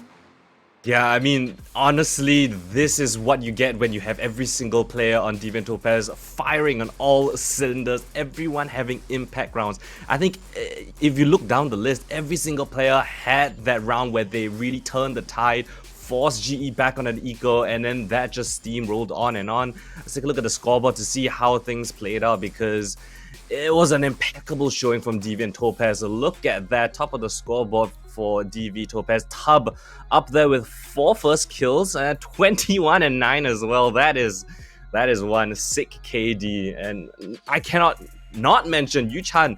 What an anchor player for the team. Every single time when players come to her site, she's so smart to know when is the correct fight to take, when is the correct position to stand in. And I think you can just see that from the game earlier. Yeah, I know we were talking during the game via Discord message, not via voice. We didn't want to disturb our lovely casters' voices in the voice call, but you were talking about how Yu Chen, her game sense, the impact that she has is so insane, and just her understanding of how to play for that win as well, and just being able to use that utility to absolute perfection. I mean, we could go on for days just about everything that went right. Right, Global Esports has the advantage in first kills, 11 to 9 of DV Topaz. But if you look at the scoreboard, right, you can kind of paint the picture where Muffin Loop is the one getting those first kills. She is so proficient in the op, especially in the first half. But when it's swapped over, when she wasn't on that op, you saw how things kind of broke down.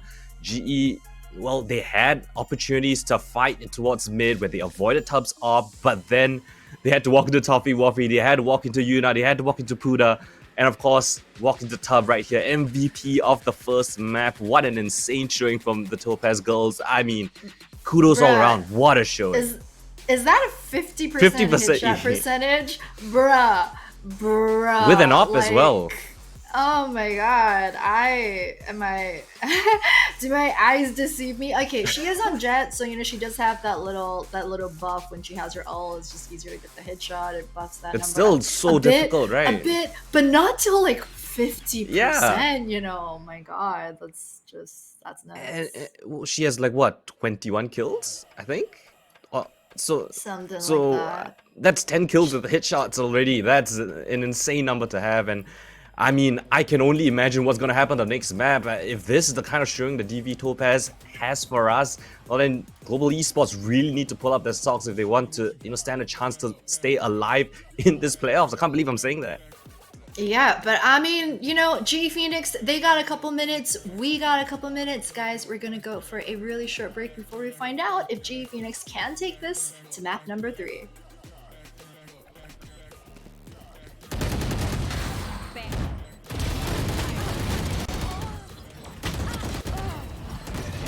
Player standing.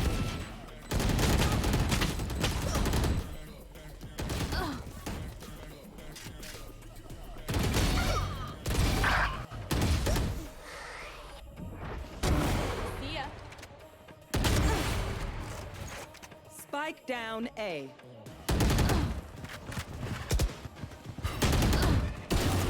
30 seconds left. Be faster.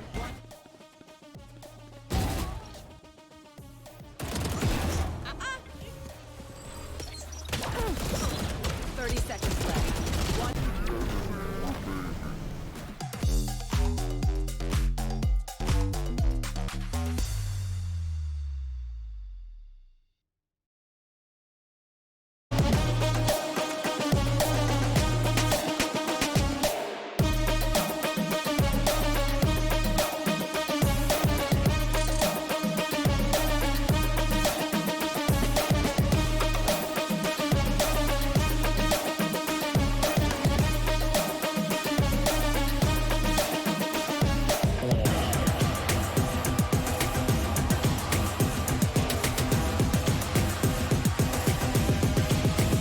Show me what you got. Down, up, back, back, up, God, down, up, back, back, God, down, up, back, back, up, God, down, up, back, back, God, down, up, back, back, up, God, down, up, back, back, God, down, up, back, back, up, God. Ain't no reason to back down, so step it up. God, down, up, back, back, up, God, down, up, back, back, God, down, up, back, back, up, God, down, up, back, back, God, down, up, back, back, up, God, down, up, back, back, God, down, up, back, back, up, God.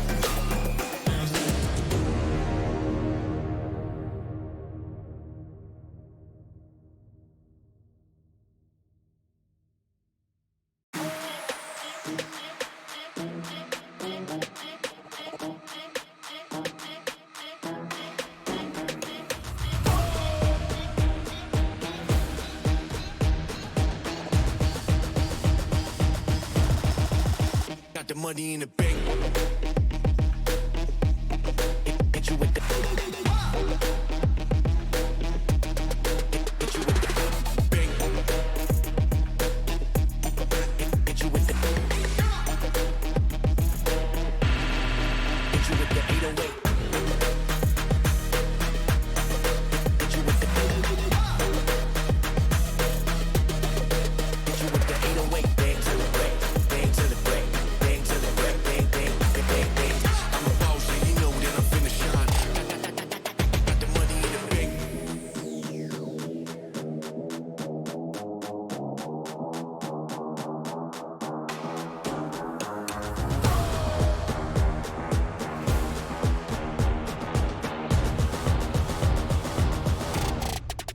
Got the money in the bank.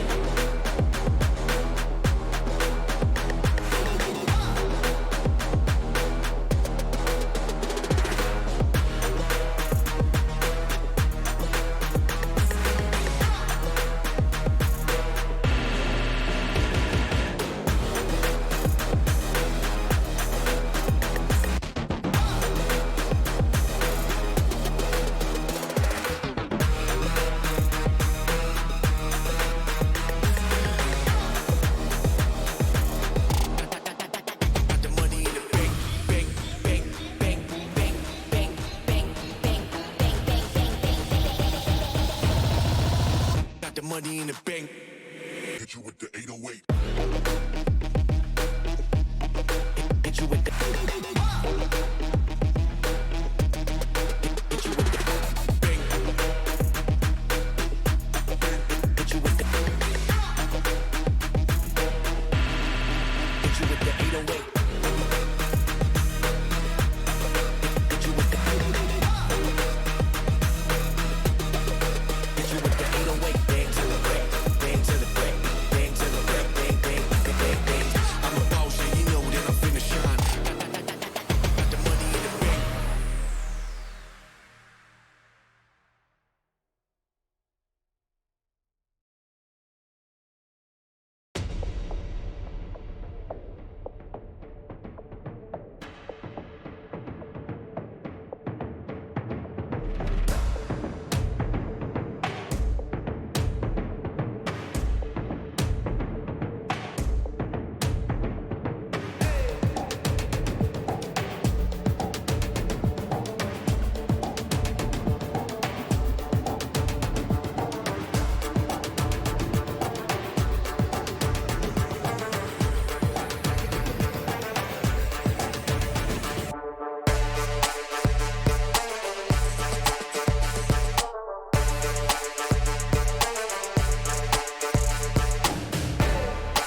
Hi guys, and welcome back to what could potentially be the very last map of today. Of course, GE Phoenix, if they have anything to say about it, they're gonna want to try their darndest to turn this one around. Map 2, it is going to be on Haven this time around. And I just can't help but think that, especially after that map 1 that we just saw, Coldan, I just feel as if we've already seen most of the pages in the GE playbook, and I don't know what else, what new strats they've got to pull out on Haven. I mean, just kind of feel that, you know, they're gonna just run the operator on defense again, but what can they pull out on the attacking side in particular? I don't know.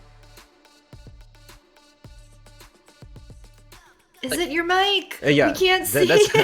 That's a great point that you pointed out, right, Jenny? Yeah, that is the kind of storyline that we have been seeing for GE, right? It's Muffin on that defender op, and then GE playing off of that.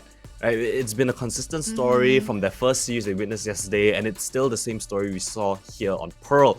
Haven, right? That's the change up. That is something, you know, that could allow GE to come back into the game, right? We saw them in an overtime affair yesterday on Haven itself. So not overtime affair. I think it was just max rounds, or yeah, all the rounds played in regulation at the very least.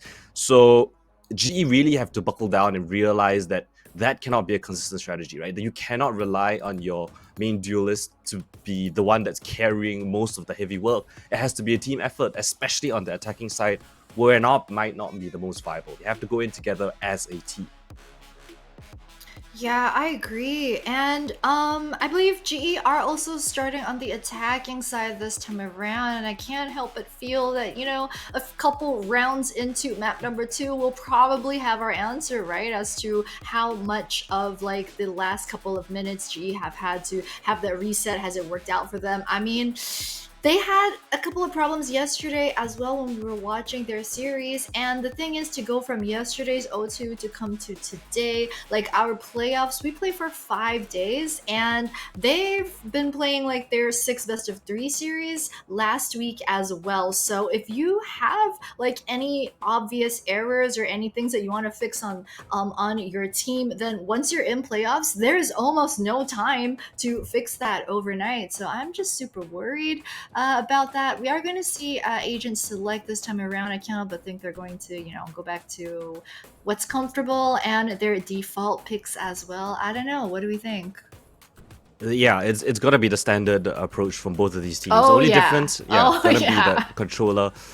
I do give Global Esports a little bit of an edge because they are very well versed in Haven. It is their most played map in the entire history of this roster. So that might be a slight itch, right? Just being comfortable on this map. I will give it to them. Rose was on a pretty good breach yesterday. So I think Meow 16k as well as Muffin Loop and maybe one or more player, Rose, Kiri or Baila, one of them has to step up to the plate and really assist Muffin Loop, because it's not going to be a one-man show. If it's going to be a repeat of Pearl, it's going to end the same way as Pearl. On the other side of things, right, Deviant Topaz, same situation. Everybody playing on that similar role setup with Tub as that main duelist. And hey, Tub, another fantastic duelist in her own right. So it's got to be a clash for the ages, potentially a last map for Global Esports Phoenix if they aren't too careful. Yeah, I know, definitely a lot on the line here and a lot to play for. GE Phoenix, I think, would like to have their fate in their own hands and, you know, be able to lock Elite by themselves and not have to count on the placings of other teams if they should get eliminated. But guys, we about to find out what's going to happen in this all-important map number 2. Daxon Blue, over to you. Look, fantastic. It's pretty much an understatement. Deviant Topaz, they deviated from expectations, took that first map win, especially because they played the map trap so well, and especially because they work as a unit. We're coming back though to Haven, and this is where kind of the stats do go more in favor of GE Phoenix, right? Black and Blue. This is where they're a lot more accustomed to. Coldan mentioned it especially, that they've had so much situations, so much history, honestly, from what we've seen so far from them, and as of right now, it's them who has to recover as a unit. I mean, the way as well, not just the fact that Deviant were able to take that map number 1, but the way they were able to do it in just such decisive fashion, one that you can never self-doubt if it came due to luck or anything else, it makes you really wonder, who are these gals and where do they come from? Because their objective seems to only be the best that it can. And the way that they've been playing has been super, super impressive. Let's see if that continues here in map number 2. As you said, a playground a bit more familiar to global success. Look, if you haven't heard of these names before, you'll find out now, especially if Deviant Topaz can get the second map with GE fighting. You know their battle cry, and they move towards B to begin this assault. Muffin Loop checking out Link. The plant comes on in from Rose immediately. We've seen from GE, it needs to be a step up from the backline, especially if they want to take these dubs. It was close versus sight. Now there's going to be a close encounter from Muffin Loop itself. 2 versus 2, or rather 2 for 2 in terms of the trades. 3v3 now. As the flank being utilized here by Deviant Topaz. They take in the grass control. They notice GE Phoenix is playing towards Link. Tub though checking out the corners. Puda with a takedown. Tub on the board. And this is perfect here for Deviant Topaz. Kiri, does she have a chance? The pings are incorrect. It's not going to be where they expect the defuse. And it will be Deviant Topaz who still takes pistol. Nicely done from Deviant Topaz, and you can see how the defense adjusted here. They can tell that there's a lot of heat coming in from that B main pressure. And so what do? You see Era, Yuna. Really, I don't know why it says Era on the barracks, but really it's Yuna. She pulls back instead and waits for some help. Yes, she goes down on the swing. Puda was there to help her, but ultimately enough, they bought time. Let the rest of the defense adjust and help them out. They get the pincer on A Link, and everything just falls into place. So we're really seeing some great discipline coming here from a team that you wouldn't expect it of, knowing that they have just not as much experience typically competing. Look, they have come here to open tree to play, and Deviant Topaz took advantage of GE Phoenix ceding control, really, of the middle courtyard, moving towards Link instead, putting more of their forces into the front line. To have a different plan, though. Waiting towards window. It will be Puda who'll get that intel and keep an eye out on the arsenal. So a Guardian in hand for Tub. It's an anti-eco here for Deviant Topaz who have bought up. I mean, one of the most terrifying opponents is one you don't even know of. You don't know when they'll strike, how they do it, where they'll come. And you can see here GE finding that out firsthand. It also brings to the lack of information you have generally of how the opposition might like to play, what their tendencies are. Those are complete unknowns where Global definitely, as I talked about a while ago, have that target on their backs for other teams instead to look out for. And so plan goes down here. See if Global can do any real damage. Yeah, Deviant Topaz having something to watch, especially from yesterday's game. Maybe learning a few lessons versus GE. Yuna, though, setting up the flash. Puda gonna be dropping on down. And a perfect para drop from Deviant Topaz to begin this retake. Yuna on the board yet again. Bailey, the only one still standing. At least some damage done by GE. They got the plant too, but this is Deviant Topaz's to win. Quick and easy here from Deviant Topaz. You can see they're not afraid to give up the plant in those type of situations. Play the retake instead. They're confident in their ability, especially against an eco like that. So Global here. Natural gun round to try and turn things around.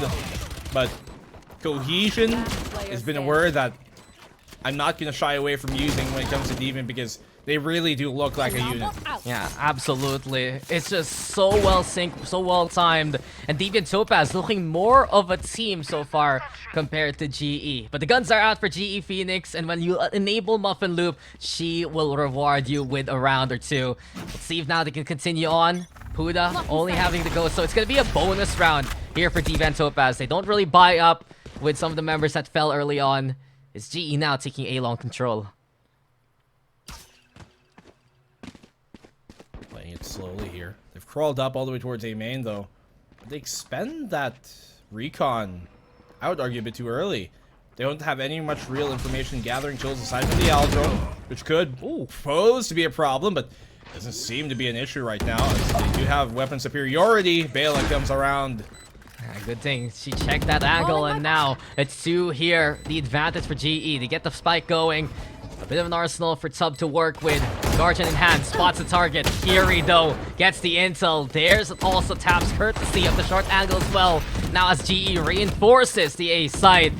such a struggle for Deviant Topaz to even make it in there. Top at least tapping away. Can she find the target here? Meow gonna get tagged down, but it's not enough for the takedown. GE's ready, and as Toffee Waffy swings, she will get hit. Yu-Chan fighting back though. She's all alone now in the 1v4. A little too difficult to work with.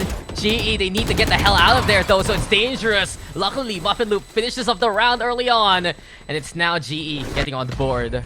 Yeah, relatively clean here coming in from GE. Only Bela really going down.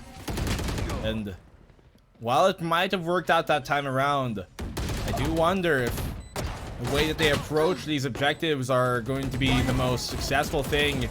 I talked about that recon being ideally premature. It's almost like they used the recon to clear the close, even though it went deep. And then Aldrone just didn't come up till it was too late. They can't peek dry like that next time around. Maybe the idea there was to find out if there was a stack since they knew it was a bonus. Yeah, this is where it's dangerous for Deviant Topaz. Compared to Pearl, stats themselves not really in their favor. Need to be a bit more refined, especially from what we've seen so far, especially the first game. Muffin Loop though, moving forward. We also have Meow there in position alongside her. So quick plant here from GE. Some good shock darts from Puda to start peppering Kiri.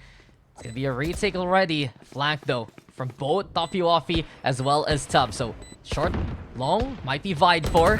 Dangerous for GE Phoenix because a pinch is possible. Kiri sticking around till towards the graffiti. They throw for the smoke as well. And here comes Tub now looking to lead the charge. Bela in the corner. Can she get a good surprise here? Tub looking for the clear. It's Bela with the takedown. Here comes Deviant Topaz. But GE Phoenix still fights on back. Now realizes the flank. And the rest of GE keep the front line held. We're tied up.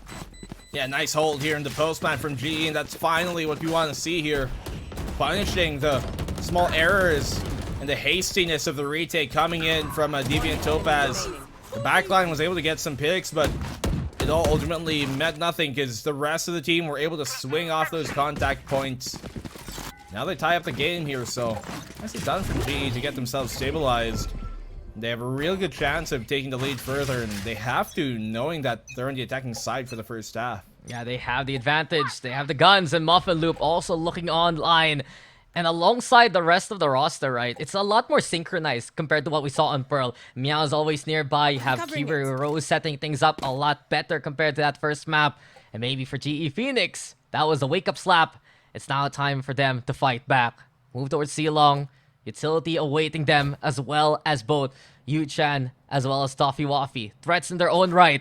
Still dangerous though here for Deviant Topaz. They don't have the guns to work with. The dash on in. Yu-Chan setting up a bit of paranoia. Yu-Chan actually getting that takedown. Here we go yet again. Muffin Loop silenced by a sudden sheriff shot. And Deviant Topaz will hold GE at bay. Flank from Tub 2. Timing is everything. But it's dangerous. It's difficult, and she'll have to back away.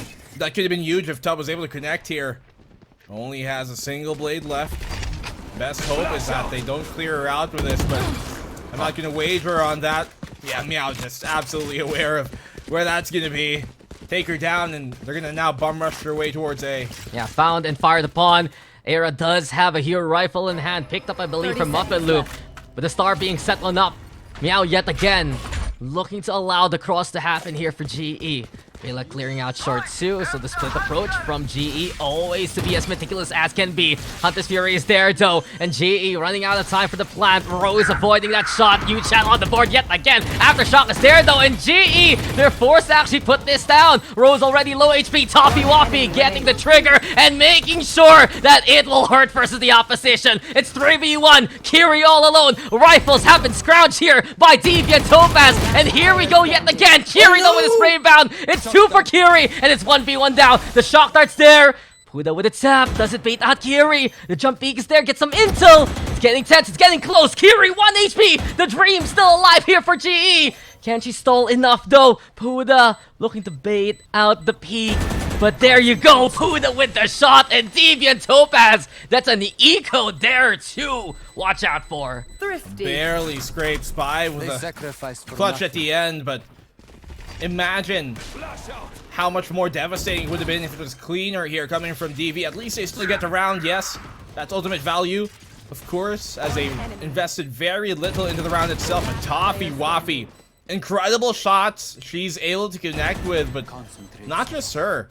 the fact that they were able to stall that much and let Yu Chan, who obviously started off the round with a pickoff here in Muffin Loop and then found another one on the A side itself, that just gained them so much more that they needed. And then tagging up as well, Rose with the aftershock.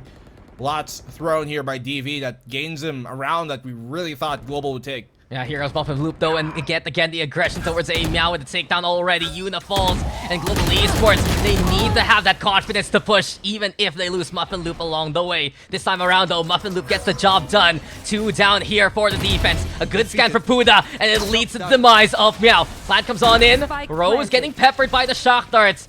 Shocking, sure, but it's a plant still. Yeah, low HP here now in Muffin and Rose. They do have these ultimates, though, to throw against them. The Rolling Thunder being a big one. That's going to be a problem. Dash on in here. Tub cleans him out. Puda doing so as well. Aftershock gets a catch. And Puda down to the 1v1. Bela stands here remaining. A single bullet to her name. A 1 HP in the dream. 1 bullet. A rating in a meme. It's Bela who takes her down and ties up the game. Yeah, no chance there. Missed that one shot that could have changed it all. And GE Phoenix fights on back. A lot closer here, courtesy of GE Phoenix. A lot more confidence, but you thought it would have been such a safe round there for GE. Deviant, Topaz fighting back with 3 still. Tub and Puda, no fear. And I think that's really the biggest reason Deviant Topaz is in this competition right now. They're willing to go where no other team will dare to. They just have the confidence that they can get away with these kind of kills. Certainly have been already, right? Just chiming on in those moments where Deviant Topaz least expect him to. It's another eco state here for DV. Placing swarm How grenade. close that round came. It's been a different story.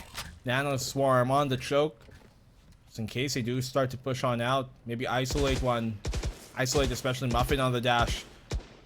Trying to be aware of it, but they can't find exactly where it is. Yeah, making noise. But Deviant Topaz don't realize the numbers are there. They stacked up towards A. Now they go for the rotation. And while sure, Nano Swarms will be alongside the approach, this will be a plant immediately by GE. They're on site already. Toffee Waffy giving site control up to play in the garage instead. An eco state. It's difficult here for Deviant Topaz right now. Stinger at the ready for Puda, sure, but Muffin Loop already sticking around the corner. They're watching Garage like hawks. They're prepared for any kind of push. Here comes Tub though. Dash being primed.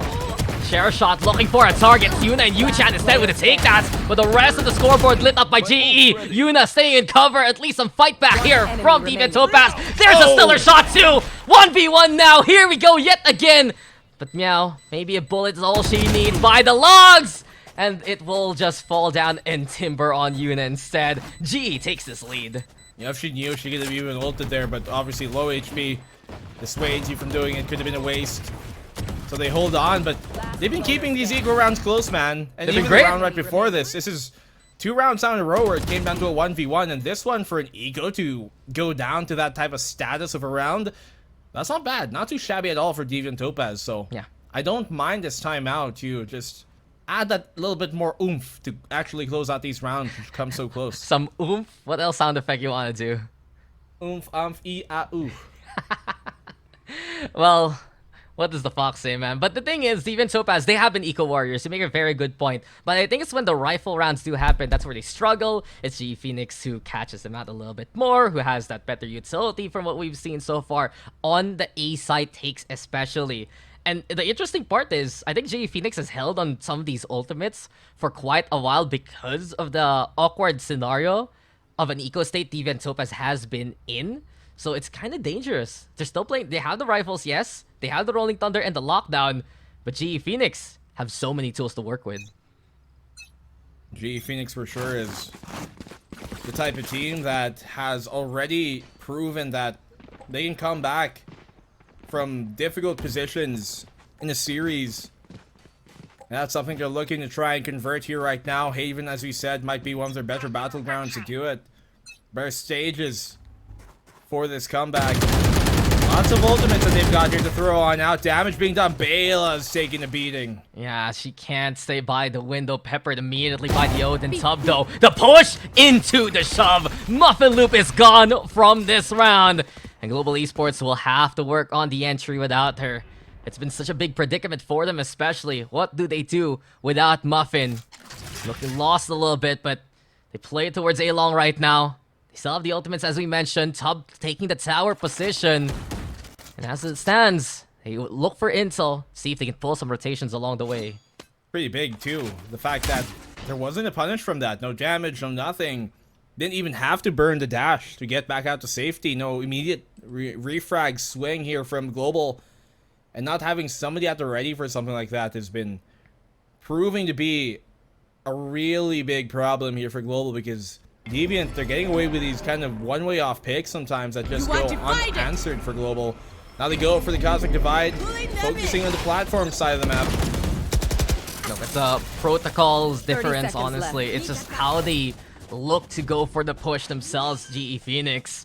And while Deviant Topaz has been a bit more daring, can GE go for the punish as soon as the Cosmic Divide does drop one down? They still have that Rolling Thunder to work with, that Hunter's Fury too, so they play towards A long. Alarm bot though broken. Rolling Thunder's there. The lockdown though utilized in time, and Deviant Topaz, they do get the kill out the bailout, but out in the open, it's Yuna who's the target. Difficult here for Deviant Topaz because that line is drawn. Yu-Chan though with a push is found out by Rose. There's the Rolling Thunder, and there goes the kills from Kiri. It's 2v1 now. The Odin versus the world. Does she have enough bullets to fight back with? Shock Dart lob, and GE playing from so far away. Tap yet again, the gravity well already preventing this defuse from being stuck anyway. GE play utility and play for the round win. They played really well too. That was a 4v5, mind you, and they only lose 2 compared to the 4 in the bout. And the way that they're able to really shuffle their utility there, they had their heads up right. They placed the lockdown when the hit was going to come. Have the Hunter's Fury to lock down not only just C long, but also obviously make sure the spike isn't being diffused upon as they do line on up. And then the rest of the utility here just set in place to continue to further that exact idea. Rolling Thunder to confirm it. They may have committed a lot, but it's a big round for them to win. Yeah, it's a big round, it's a big win, and it's a difficult scenario now for Deviant Topaz. They go for the Hunter's Fury though. A big tag on the Muffin Loop. Forced to burn the dash already. 15 HP left. It's a bit difficult for GE to play the front line, but at least they can have that confidence to push towards Garage instead. Who's lying in wait though? Toffee Waffy. We've seen how incredible she's been in close quarters before. Now the judge in hand can be even more deadly. Doorway broken. Trying to bait out any kind of push. They get the tags! She's at 29 HP, still alive though. Muffin Loop actually catching out Tub. So this is looking good for GE. They found the frag. They don't need to push towards Garage anymore. And instead they move towards A. Toffee Waffy could have had a field day there. You know, you can actually hear if you're hitting somebody if you're close enough, especially with like a Phantom, because you can hear the hit effect, but maybe that could have alerted them to her presence there. They go the other way, otherwise, instead, doesn't matter. You got Pody here, Puda rather, who's just taking a beating as well on the the attempt. Shock Dart. Oh, there you go. It's moving towards Rose, and there's the Aldrone yet again. Lockdown though from Link. A chance here for Deviant Topaz to make that space. Already Kiri in the corner position. Puda can't actually push because of the Nova Pulse, and GE Phoenix, they're gonna be buying a bit of time. This is gonna be a big detain though. That's 4 of them detained. And Puda will make sure that it's quick work on the Rose. There's the defuse. They're backing on Kiri to get the job done. But Yu-Chan knows it's time for the defuse. There we go with the take out the Veil. Kiri gets the kill out to Puda because of the damage inflicted earlier on. And at least GE, they calculate the time needed and they win the round still. They weren't able to clear out Hell either, and just left her alive for the entirety of it. Good damage being done initially, and it was looking pretty possible to win, but just Kiri here locking things down, Player standing. making sure the lineup is, rather the angle is held for the cross. Makes it so much more difficult for Deviant Topaz, who now not looking as sharp as they once were. Yeah, it's a heartbreaker for Puda. The only way you survive that jump with 15 HP, you have to play on the crate on the side. In the end though, Deviant Topaz, yet again, sometimes that inexperience compared to the caliber of competition GE has had in the past few opens. You can see where GE Phoenix is finding those moments, finding those calculations, and have a 3-round gap because of it. An eco round yet again for the defense. It's not been the best economy from Deviant Topaz overall this first half.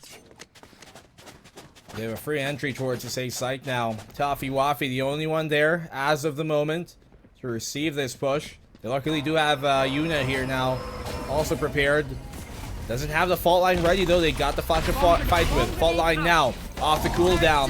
If you're able to time this right, they can shut down this push. Yeah, Toppy Woppy stellar with the shots before, but this time around can't get it done. Yu-Chan instead picking up a rifle. The push coming on in, but Puda and Yu-Chan fight back. It's 2v2, a close round yet again on the eco. But can Deviant Topaz change their fate? Yu-Chan with 3 huge picks so far. Meow's the only one left. Nothing right, too many angles, but Yuna so quick and so swift. A thrifty win from Deviant Topaz. It was only a matter of time from them. It's you and you. Yuna and Yu-Chan connecting here. Just an absolute perfection too. Yu-Chan gets the one. She's been so sharp with that Sheriff, especially up close with the smoke. Playing around it with a great defensive smoke as well there placed. To allow the rest of the Deviant defense to hold control of that graffiti side, of that short side. Gets a 1 kill, goes for the Vandal, and then follows up on everything thereafter, just holding down the position. And the way that they're able to win in these scrambles are just so effectively impressive. And so high octane too, and here we go yet again. Begin the round, already trying to find a poison pill angle. Tub is there towards the corner. Shots also to provide the distraction. That's why Puda's trying to pepper that with the Odin as much as possible. I heard the dart. I don't know where it went, but GE Phoenix, they're sticking around towards spawn so far. No picks be found yet. Blades up for Muffin. Maybe that bit of mobility it will give her. Oh, here we go again. Geo helps him to try and throw her off. Oh, Good she call. gets out in the nick of time, just barely. It's such a good call though. She can play that angle because she had the From the Shadows. And now, evacuating to reposition. Top those spots and on the lurk. Wins out the fight versus Bela anyway. 30 HP left. Will disengage for now. And GE Phoenix, they're stuck between a rock and a hard place. The lurk is there. The hole is still on the site itself. But then again, Yuna's playing towards tower here. Muffin Loop looking for a target of opportunity. Can't find anyone so far. Plant finally going on down. 30 seconds. Paranoia's there to cancel it, but Kiri at least gets the job done versus Sub. 4v4 for far. And here we go with the Hunter's Fury 2. Muffin Loop flies high to get the deny. Here comes Toppy Woppy with the trade. And yet again, chaos ensues on the A side. But it's Deviant Topaz with the man advantage. The shock dart's there. And here comes Toppy Woppy. It's 3 for her. And it's another round for Deviant Topaz. Nicely done here from Deviant Topaz. Just the fact that she was able to bail out of that in the first place was a big point. And then Tub here in the flank, winning that opening fight. Blades connecting from Muffin Loop high on up, but there's just so much for them to deal with in the post plant. And then obviously with the flank coming on in from Deviant Topaz, it just made it a lot more uncomfortable for them to hold on. You a lot of times want that A main to be yours as the attackers in a post plant there towards A. And yet, when that's taken away, it becomes a lot more problematic to hold on to the actual power positions. You know, I think the question right now is, why does it become so chaotic on that 8 side Black and Blue? What is going on with the Deviant Topaz retake that causes that chaos that they can thrive in? I guess a lot of it has to do to just the way that Deviant Topaz are able to reunite themselves in those scrambles, right? Like you see there a while ago, the round right before this, Yu-Chan gets a kill towards sewers, and immediately they know, okay, let me back you up. Yuna, here as the breach, moves on over to try and help her out there as well. They hold down to that one kind of pocket of control that they've finally established in that bout, in that scramble, in that mosh pit. And sometimes a small bit of help goes a long way. And well, it's always been Deviant Topaz providing that helping hand, whether from front or the back. There's always someone playing out a better angle. Now they're 1 away from tying things up on this defense. From what we've seen so far from them, maybe the attacking side can suit them better, but this time around, they do see that A side. The Hunter's Fury is what they're gonna rely on later on, afraid of the Rolling Thunder that Rose has here. Well, 5 to 6. And Rose, you talked about her a while ago. The Rolling Thunder has to be crucial from her. Scan comes on up, gonna aid the Hunter's Fury to connect. Yu-Chan gets a spam as well here from the CT, and she's dipping for more. Look at the coordination and look at Yu-Chan go! Yu-Chan, what is going on? She went for the swing after the Hunted Fury, and from that point on, it's all Deviant Topaz. Put some respect on that name. It's Yu Chan and the rest of the roster who tie it up. That's one of those moments where, like, if you're a coach, you're probably thinking, "You Chad, no, pull back. We have the advantage." But then she makes it anyways. She connects the shots, finds a follow-up because she had the advantage off of Mew. It's one of those moments where you go, no, yes, yes. And Deviant Topaz have done their work. They tied things up. Global Esports, some fine form from them as well. It is close. It is a matchup. And it is time for us to go to the panel. Very scrappy back and forth half, and for a good second there, it looked like GE's favorite Heaven strat is to hit A. Cooldown, what do we think? Yeah, I mean, I can count at least half those attack rounds they were committing towards that A side. Whether they got it in the very end, right? That is the area of contention for DV Topaz and GX. 6-6 the scoreline, and 2 eco rounds coming in for DV Topaz. I mean, the reads that DV have been having against Global Esports have been pretty on point. Right? It's very telegraphed when they're always hitting the A side again and again and again. So how many times that DV sent one player towards mid, park them in the lower mid position, and then they can hear all the rotations. They can go for fast flanks. They can go for very, very fast retakes as well. And that is what's allowing DV to really surprise Global Esports. Yep, and you're saying 6-6. The thing is, though, after the swap, we're gonna see GE on that defensive side on Haven. How do we think? We think they can close this one out or not? I think they really need to get that Muffin up online working, right? That was the key to success on Pearl. That is why they even got a couple of rounds on Pearl. But they have to get it fast, right? The 6-6 scoreline isn't the most comfortable, especially when you're starting out on the attacking side, which is arguably the more favored side. So they really need to get that op going online, and they really need to temper DV Topaz. If you let them have the momentum, you let them build up the confidence, you let Yu-chan get that kind of kills, well, then it might be an early night for Global Esports Phoenix. Yep, more favored side, but maybe not for GE. We're about to see. Dax and Blue, back to you. From what we've seen though, for Global Esports, this is their must-win scenario, right? They really need to get this victory to force out map 3, survive here in our elimination match in the stream. And Deviant Topaz, they've been incredible, they've been impressive, but can they get the job done on this stage? We'll find out. Open 3 looking so exciting with so much on the line. But come on, Black and Blue, besides what the panels mentioned, what else can GE Phoenix do besides feed the operator to Muffin? I mean, that's really where a lot of their defense, kind of positions itself, right? But I think the more important thing here is that a lot of times in those scrambles, you see just not having the composure. That becomes a big problem here for Global. So they need to reset themselves, not just mentally, but obviously the way that they play. It becomes a lot more, I guess, predictable here for Deviant Topaz to expect what's to come in a lot of these type of rounds. A lot of those type of halves, rather, but it's Deviant Topaz who have been consistently kind of building up steam as the game progresses. Yeah, Deviant Topaz, once they have that momentum, things just keep ramping up in their favor. Yu-chan has had an incredible series so far. We're seeing Tub as well go for those kind of contests. And DV, now they move towards the garage perhaps. They're checking out the double doors. Bela, she's on the other side with her setup at the ready too. Toppy Waffy though, the swing is dangerous, and Bela will punish that accordingly. Sometimes Deviant Topaz, they need to be careful of those kind of scenarios when they're forced to push the issue.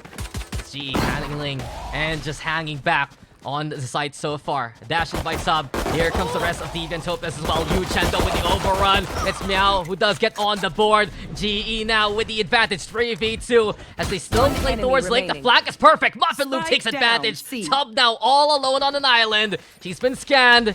She's in a bad spot too. And as he tries to go escape, the flash is enough to bring her to the clutches of Muffin Loop. A pistol here for GE. Completely overwhelmed there with just the amount that Global were able to throw at them. You can see how much more coordinated they were too. Initially on that retake attempt, Bela gets to pick off there in the garage, and then the rest of them anchoring down that backside. Even though, Bela goes down after her second fight, the rest of them chiming on in. Obviously the flank here being the crucial nail in the coffin to close out that round. So GEX here on the opening pistol, looking pretty nice. I mean, they needed that round win, not just for that momentum that they can set this time, but also break the momentum that Deviant Topaz looked to run away with. But then again, here we have the opening taken. GE, they love to go for that long control. And Toppy Woffy playing with fire yet again. Burnt down. Similar scenario by Bela. Maybe another contender. And Bela will go for the win yet again. It's 2 down here. Courtesy of GE. Tub making an opening. Looking for those sharp shots. A B site being taken by Deviant Topaz so far. They go for the plant as well, but Bela's already on the flank duty. A pinch possible, not just 2-2, but 3 angles here. Meowdo fighting back versus many. Aldrin providing good distraction, and Yu-Chan with the takedown. There's some lethality here from Deviant Topaz. The defuse though coming online. Paranoia is there, halfway already. Bela's just gonna stick it. Someone needs to go for the contest, and Buddha does so. Yu-Chan on the board, and here comes Buddha! Deviant Topaz yet again! The unbelievable made possible to tie it up. Almost half of the rounds have come off an Eco Dax. This is the 3rd round now in this game out of the 7 they won that were coming from an Eco. How do they keep on doing it over and over? It seems like the way that they play on their Eco just differs so much compared to their normal gun rounds, where you can see them really try and rat things out, really just try to be a thorn in the side of GEX here. And if you're GEX, you have to be wondering, what the hell are they drinking? What is going on, right? And usually in those scenarios, you have less to lose, everything to gain, and just honestly, the ballsiness is just no fear setup that Deviant Topaz goes for. That push from Puda. Just 2 takedowns with the classic, just running in like that. How do you even hit those incredible shots? Deviant Topaz is put on notice though. Global Esports caught in the corner now. The power noise there keeping them at bay even more so. And DV, the utility looking perfect too. It's all Deviant Topaz, and there's no chance G can fight this round. Toppy Woffy wraps it up for the flawless 2. Quick and clean, flawless. To be able to do that just helps her economically tenfold moving forward. And GEX, they've lost their lead that they've worked so hard throughout this game to build. Slowly but surely there in that second half too. And Deviant Topaz have been such a terrifying presence to play against when they just seemingly scrap these rounds out of their pocket when you'd least expect it. Like, where did these kind of performances come from anyway? But Deviant Topaz now looking to be truly a contender here in the lower bracket so far. GE Phoenix looking lost, and they go for the old reliable Muffin Loop. Finally, the up is out on the defense. Something they've been working with in those clutch scenarios, in those clutch situations. And as Kiri moves on forward, did you realize Tub is there waiting? Side. Seems like Kiri does find Yu-Chan first and foremost. Tub will trade it quickly to 4v4. Only problem here for DV, that's the smoke's gone. It's gonna be harder for them to actually move towards the site here. Well, they still have that operator here for Global, and we saw this be one of the biggest problems for Deviant to deal with a while ago. When Muffin gets going, there's nothing that can stop her. And they look to be playing into her hand. They're going towards the C site, and Muffin, she's ready for the fight. There need to be well is she pressed though? by the flash, Is she but though? no! Toppy Woffy! Toppy Woffy! Turn Right around! behind you! And here we go! Muffin will realize the situation! They were just so close to one another! Breaking distance, but Bailiff's there also to help on out! Muffin Loop now looking sharp yet again! And Global Esports with the fight back! It's 2v1, make that 2v none! What was that? That was way too close for comfort! What a disaster there! That could have been a quick double there for Deviant if she just knew. If you just checked even, not even about knowing, but checking. He gets the one, doesn't clear the logs, and it just all crumbles down. What a way to hold on to a round, but phew, how fortunate for Global. Heart-stopping moment, but you mentioned it. Fortunate and found out by Muffin. As soon as she got that kill, suddenly the inertia was on her side, and an awakened Muffin is a scary Muffin Loop indeed. Kiri though still loving to play towards long. A dart thrown out her way. This time breaking it very quickly. So at least now, Global Esports, they have the double up onto the site. They expect the push to come from 2 angles. The Paranoia is there. Even Topaz getting the space that they need. 2 versus 1 on each angle. It's dangerous here for GE. Can Rose and Kiri step up to the plate? The flash is there. Kiri reinforcing Rose. They go for short first and foremost. The push comes on in for long as well, but Yu-Chan yet again ready to play in the smokes. Rose though wins out in the Coliseum. Still sticking around inside the smoke here. Last Fades player on away, standing. and her life is forfeit. It's 3v1. Muffin Loop, can she be the hero now? Spike planted. My ult is ready. 1v3. It's all in the Muffin. Luckily, they were able to take down the building blocks so that they find out where Muffin is too with an operator. Almost assuredly impossible, even for someone like her. So has to go and play the save instead. There's no way to do it. It's a great way to shut down that operator. AKA not even face it. You mean not go to the entire site? round. And, no, honestly, it sounds like a meme, but it's a very good point. Remember back in Pearl, most of the success from Deviant Topaz on their offense was when they played away from Muffin Loop, right? When they chose the site that wasn't her station. And now you have an extra option. This is Haven, the usual 3-site map, yada yada yada. But if you have players that are comfortable to play close, like Yu-Chan, like Toffee, like Tub, then from that point on, Deviant Topaz, they can go for the overrun if ever they're dealing with anyone else from the GE roster. Well, for the meantime here, a quick way to be able to bypass all that is using what they've got utility-wise. That breach should be one way to cut that, to close that gap. Especially knowing that they are on kind of like a mixed buy at the best on the opposing side. They've got as well the lockdown to maybe force her off the angle, but they picked the right side to go now. Yeah, they go over towards C. Concealment. And as soon as that happens, Muffin Loop's all the way towards A right. They're banking on yet again the operator, the only saving grace on this GE buy. Maybe a Bucky from Meow if ever it works out that case. Even though they push towards long, the stars being set up yet again. Meow has been strong with the stall though. From Stellar Gravity Wells to slow things down. Waiting yet again for DV to strike. Oh, it's dangerous. Dangerous here. And now it's up the timing!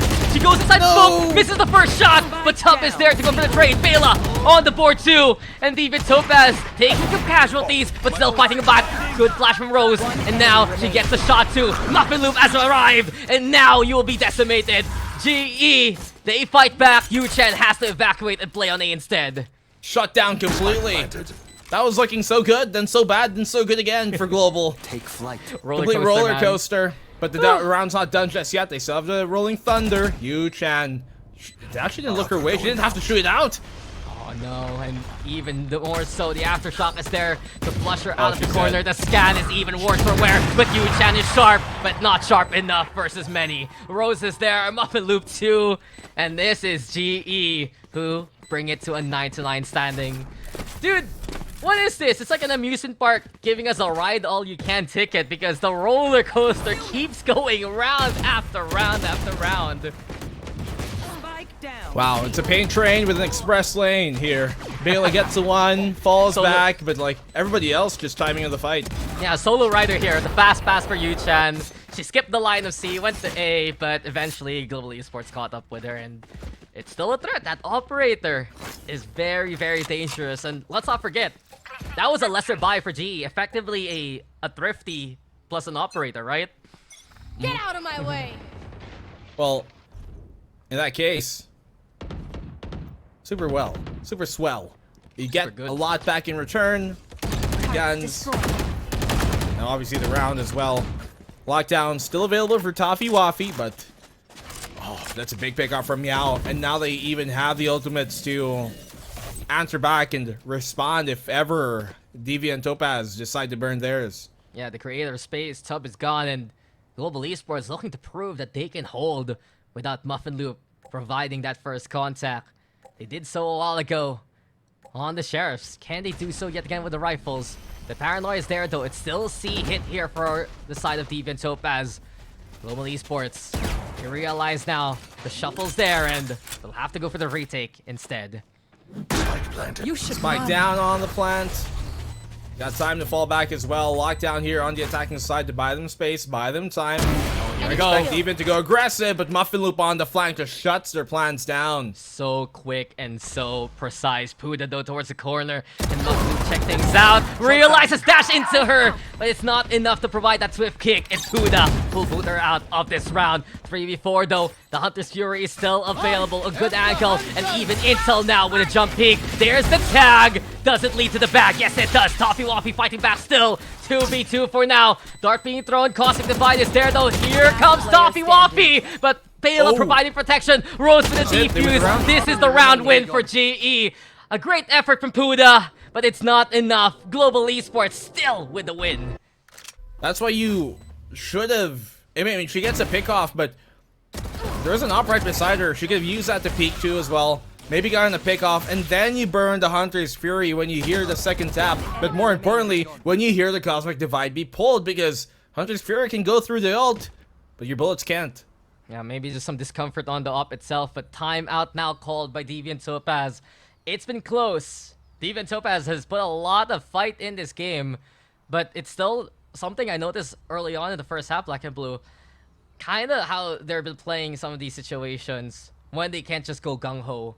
How they play away from the eco rounds into the full buys. It's Global Esports Phoenix who has that experience in these situations and who gets the advantage because of it. Well, the moments that we've seen here from Global, especially in a retake like that, it looks downright about what we expect from a team of this caliber. Yeah, the playbook. From a team that we thought would, you know, take their opening series bout in the upper bracket against a team like Scythe, but we saw how wrong we were. And now, expecting this against Deviant, we suddenly see that Deviant put up a good fight, but Global now, they've wrestled back some control of the situation. Does that mean they can close out, though? We're going to have to see. Yeah, GE Phoenix, they look strong when they understand the situation, when they can play the timings right especially, and it's been that kind of game of defuses and snatches along the way. A split now here from Deviant Topaz. Playing towards Garage especially with the Rio getting ready. Puda finding a bit of intel. The alarm bot and nanoswarms are there to go for the stall. And it seems like Tub realizes platform is a perilous spot to play against. Well, thinking about now the situation. The Rolling Thunder avoided by Tub. That's why she did back on the way. And Tub, of course, with the clear, squeaky clean from DV so far. Perfect as well. The flash to accompany that. She didn't even cloudburst into that dash. You see how confident she is. And the shutdown on the op is sublime here from Toffee Waffy. 2v5. Global on the save. Yeah, Toffee Waffy Lurk Frenzy. Patent pending. We didn't see it too many times in this map. We saw it a lot on Pearl. And now a sudden surprise. Yet again, taking GE aback. And seems like for Deviant, they come out the timeout looking a lot more, I'd say, responsible about their actions. Play a different kind of style. Toffee Waffy just stepping up immensely on the lurk. And Toffee Waffy! What was that step from her? Well. Dude, I've heard that Toffee is hard candy, but that's just sturdy from her. Well, she got him with the off time. Got her with the off timing there. Just running and then walked right before the corner, and then suddenly wide swings, turned around as well, and Rose is like, "What the hell is happening?" 10 to 10. And look at the economy here for Global. It's in shambles. It's a struggle indeed. They don't have enough to buy up the op that they would have loved to have. A chance here for Deviant Topaz to take this lead back in such a big back and forth. But the blades from Muffin Loop, a hope and a prayer here for GE.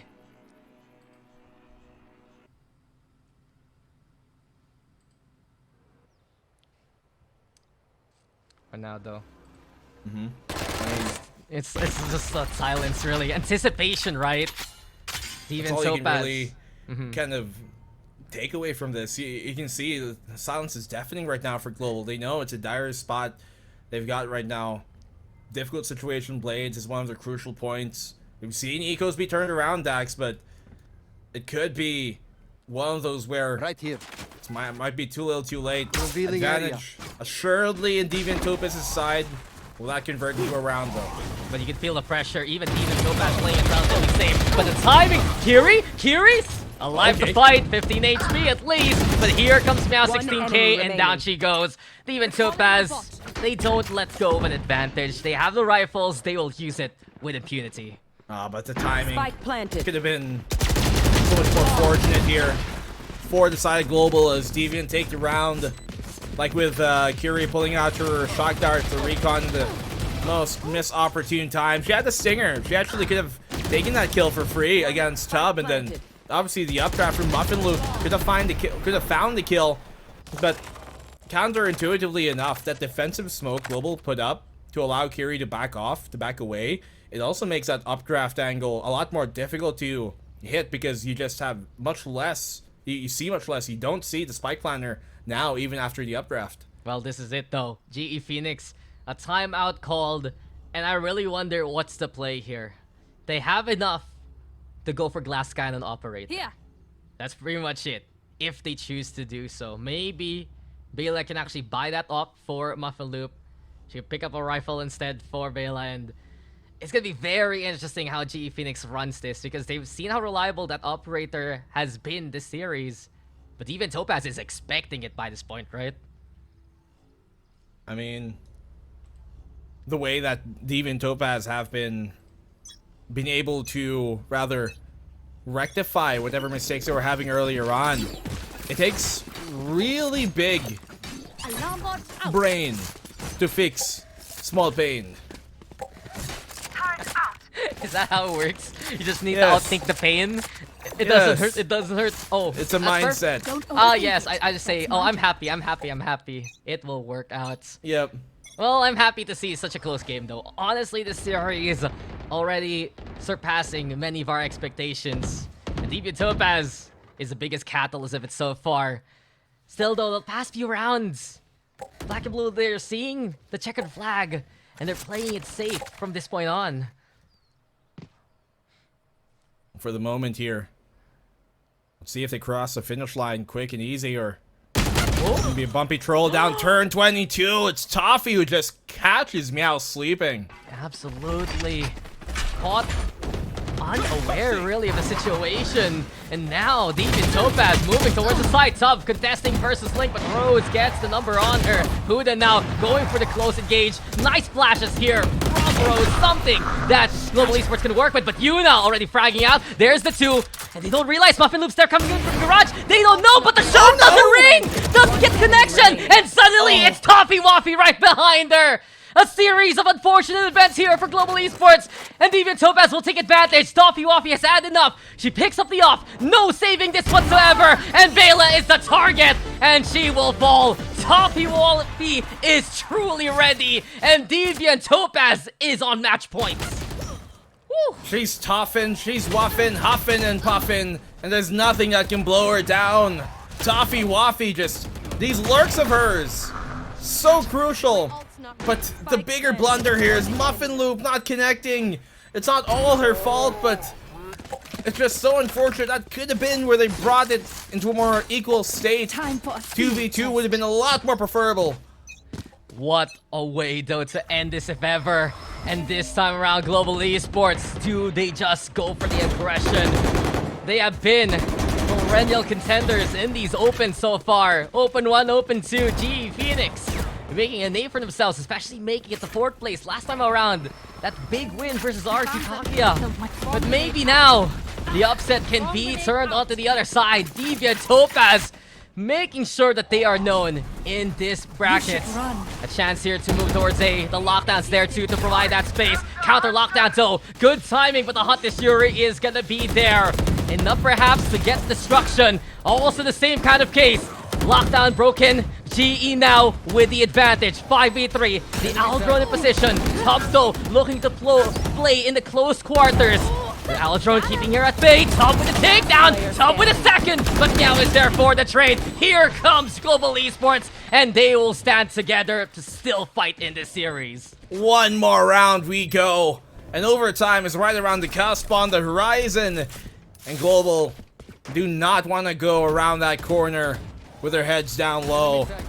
Still refuse to go down without a fight here. Tub put up a great bout, got the double, but in the end, just Global a lot more ferocious and tenacious in that round specifically there.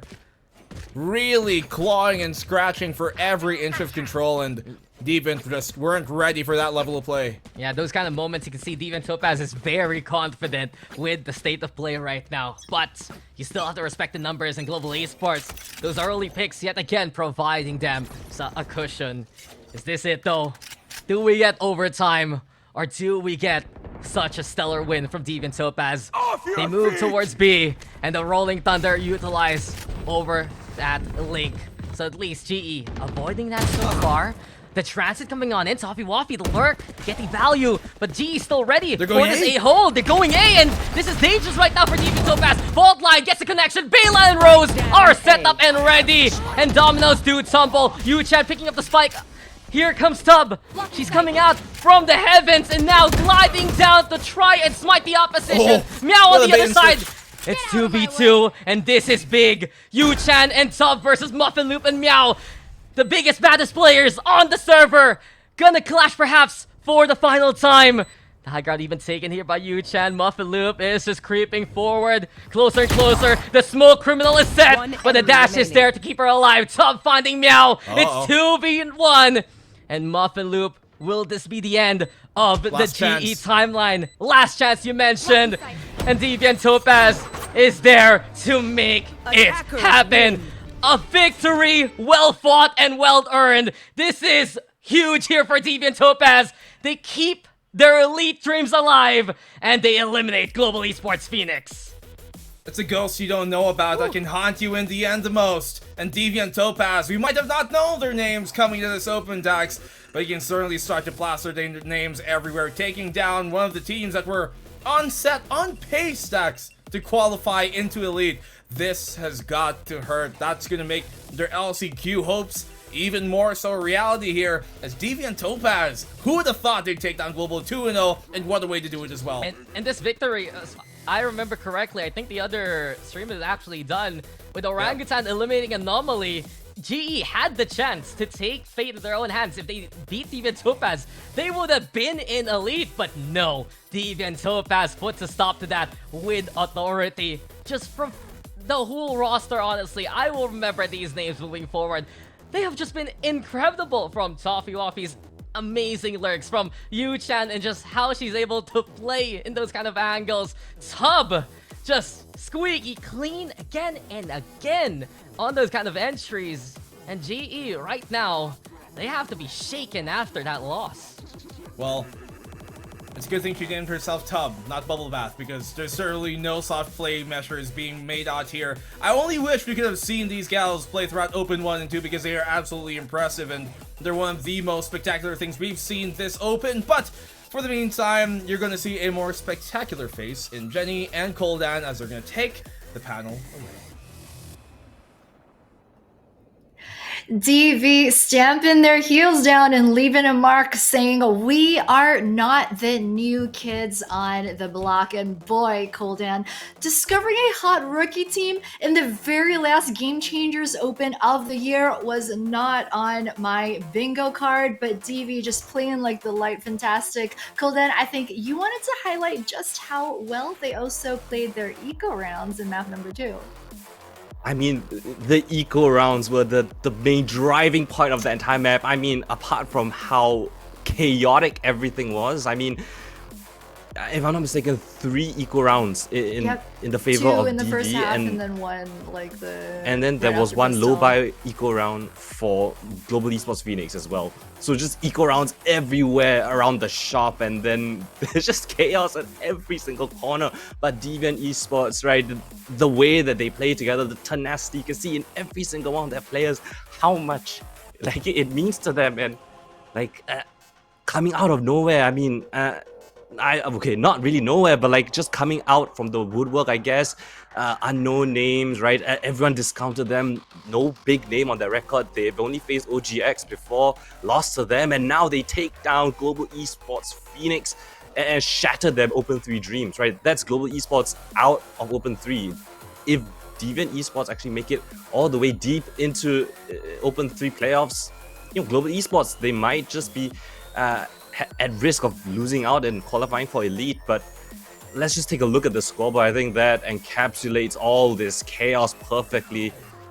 Top of the scoreboard for Global Esports Phoenix, not Muffin, actually Bayla at the top, but I think the main storyline right here, right, is on the other side. Yichan as that Omen, as a sub, 16 years old, her first GC. I don't know, man. This is big main character energy that I'm sensing from Yu-chan right about now. But yeah, that's the Topaz story, right? For this Open 3, for this roster, bringing in Toffee as the IGL, Balding, Kneecaps as our controller, but then Yu-chan having to sub in for today. And whew, if this is the way that she's gonna play as a sub, like, I don't know, man. Do you put her on the main roster? Like, what do you do? How do you put her back into sub? I don't know. Look at that, 3 thrifties from Deviant Topaz. I mean, that is the main driving storyline. And mistakes, right? Mistakes for Global Esports Phoenix. One misplaced utility, one crossfire not being held resulted in those thrifties, right? It's this back and forth and the tenacity from the Topaz girls that really pushed it over the edge. 13-11 could not be closer. And I mean, I think it's pretty clear who the MVP is. Yichan, top of the scoreboard, I think, getting so many impact kills.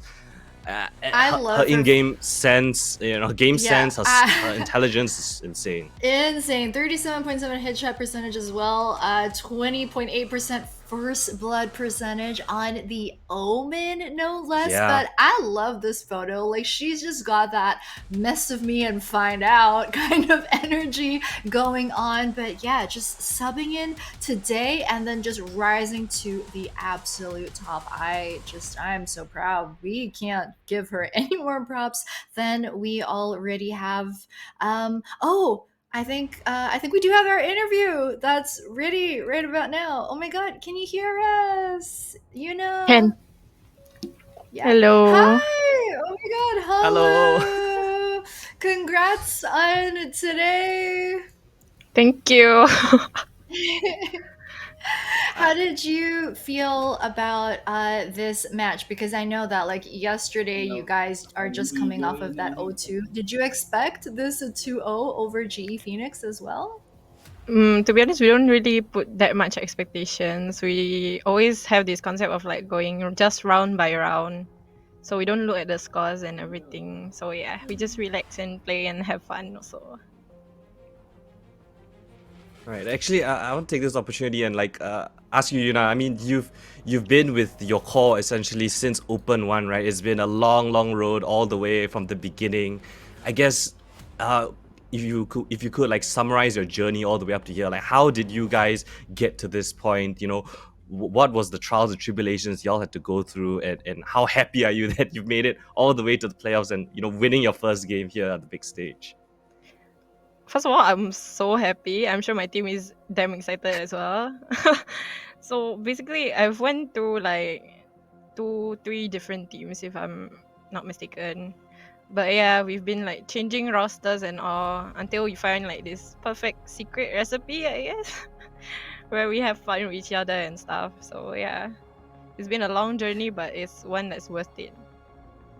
Yeah, I mean, it definitely looks like it's working out for you girls. I think because we don't have like all that much information about you guys. I wanted to ask, like, maybe about scrims and how long like the team has played together as this roster. Like, I think it's like a month or so that y'all have played together as this 5-man roster. Like, can you tell us how things were going? Was it hard at first, or like was it just you guys got together and instantly like you knew this was it? Tell us more.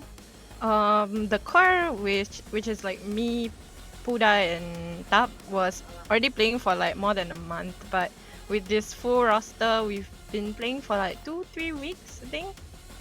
And with everyone having their own stuff to do, like school work and everything, we only got to scrim like twice, 3 times a week, maybe. So yeah, and then when the team finally came together, it was like just, I don't know, everyone just clicked together, I guess.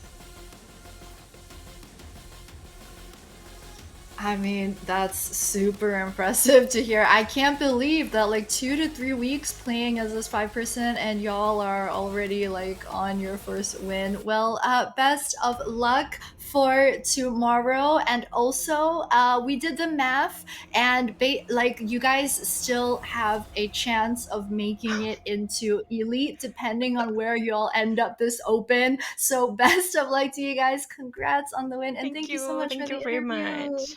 Bye. Huge Bye congrats. Thank bye. you. Thank you.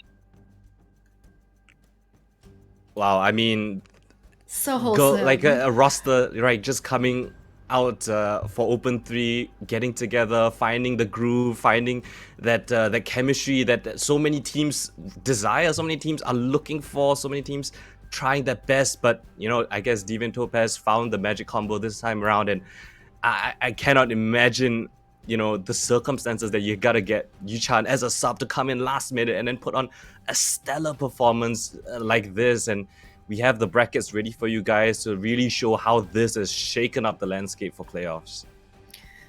Phew. So, after another long day of a best of 3 series, which fascinatingly enough, every single series yesterday as well as today has ended in that 2-0. Today, of course, we did see DV take that 2-0 win. Fulton Sapphire earlier in the day as well, bagging that 2-0 versus RRQ. Over on the other stream, we did see SMG 2-0 over NWJ Scythe. So the upper bracket final for tomorrow is locked in as SMG Fulton Sapphire. Once again, that banger of a matchup.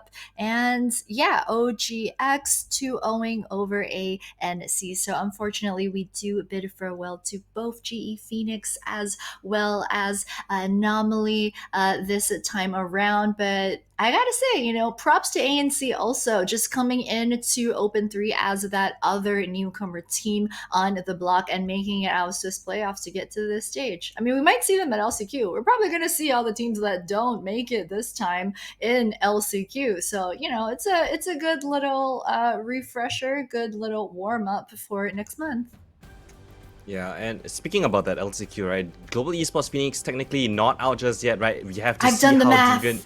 I've done the You've done math. the math? Yo. You know, I know like everyone was watching the chaos of map 2 and they were just like, wow, like they could not tear their eyes off of that. But I did a bit of quick little math, and I've got it in my notes right here. So G Phoenix, despite elimination today, actually have a very good chance of making it to elite as the 6th and last spot from the 3 opens, because they are currently at 150 points. This is their max, because with the 7th, 8th place finish, they get 40 points, and previously they had 110 points. So they're at 150 right now.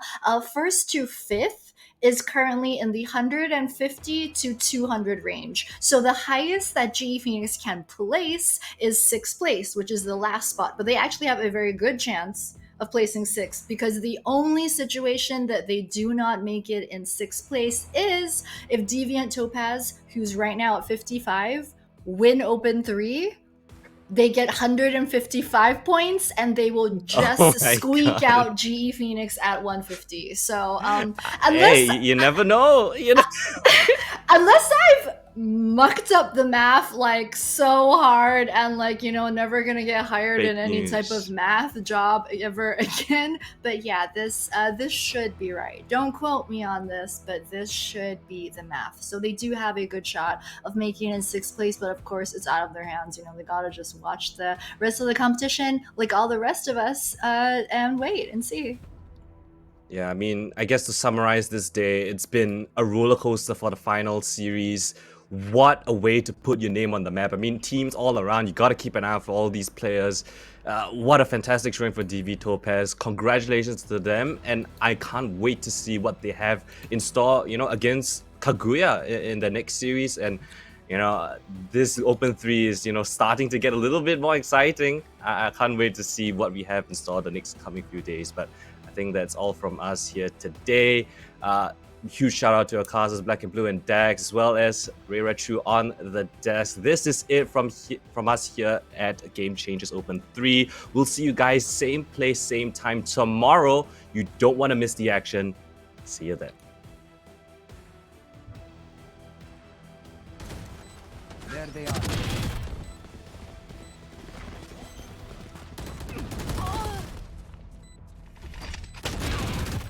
Last player standing. Blocking sight. 30 seconds left. My ult is ready.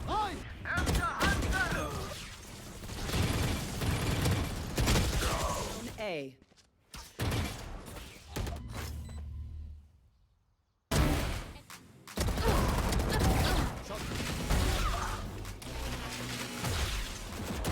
Last player standing.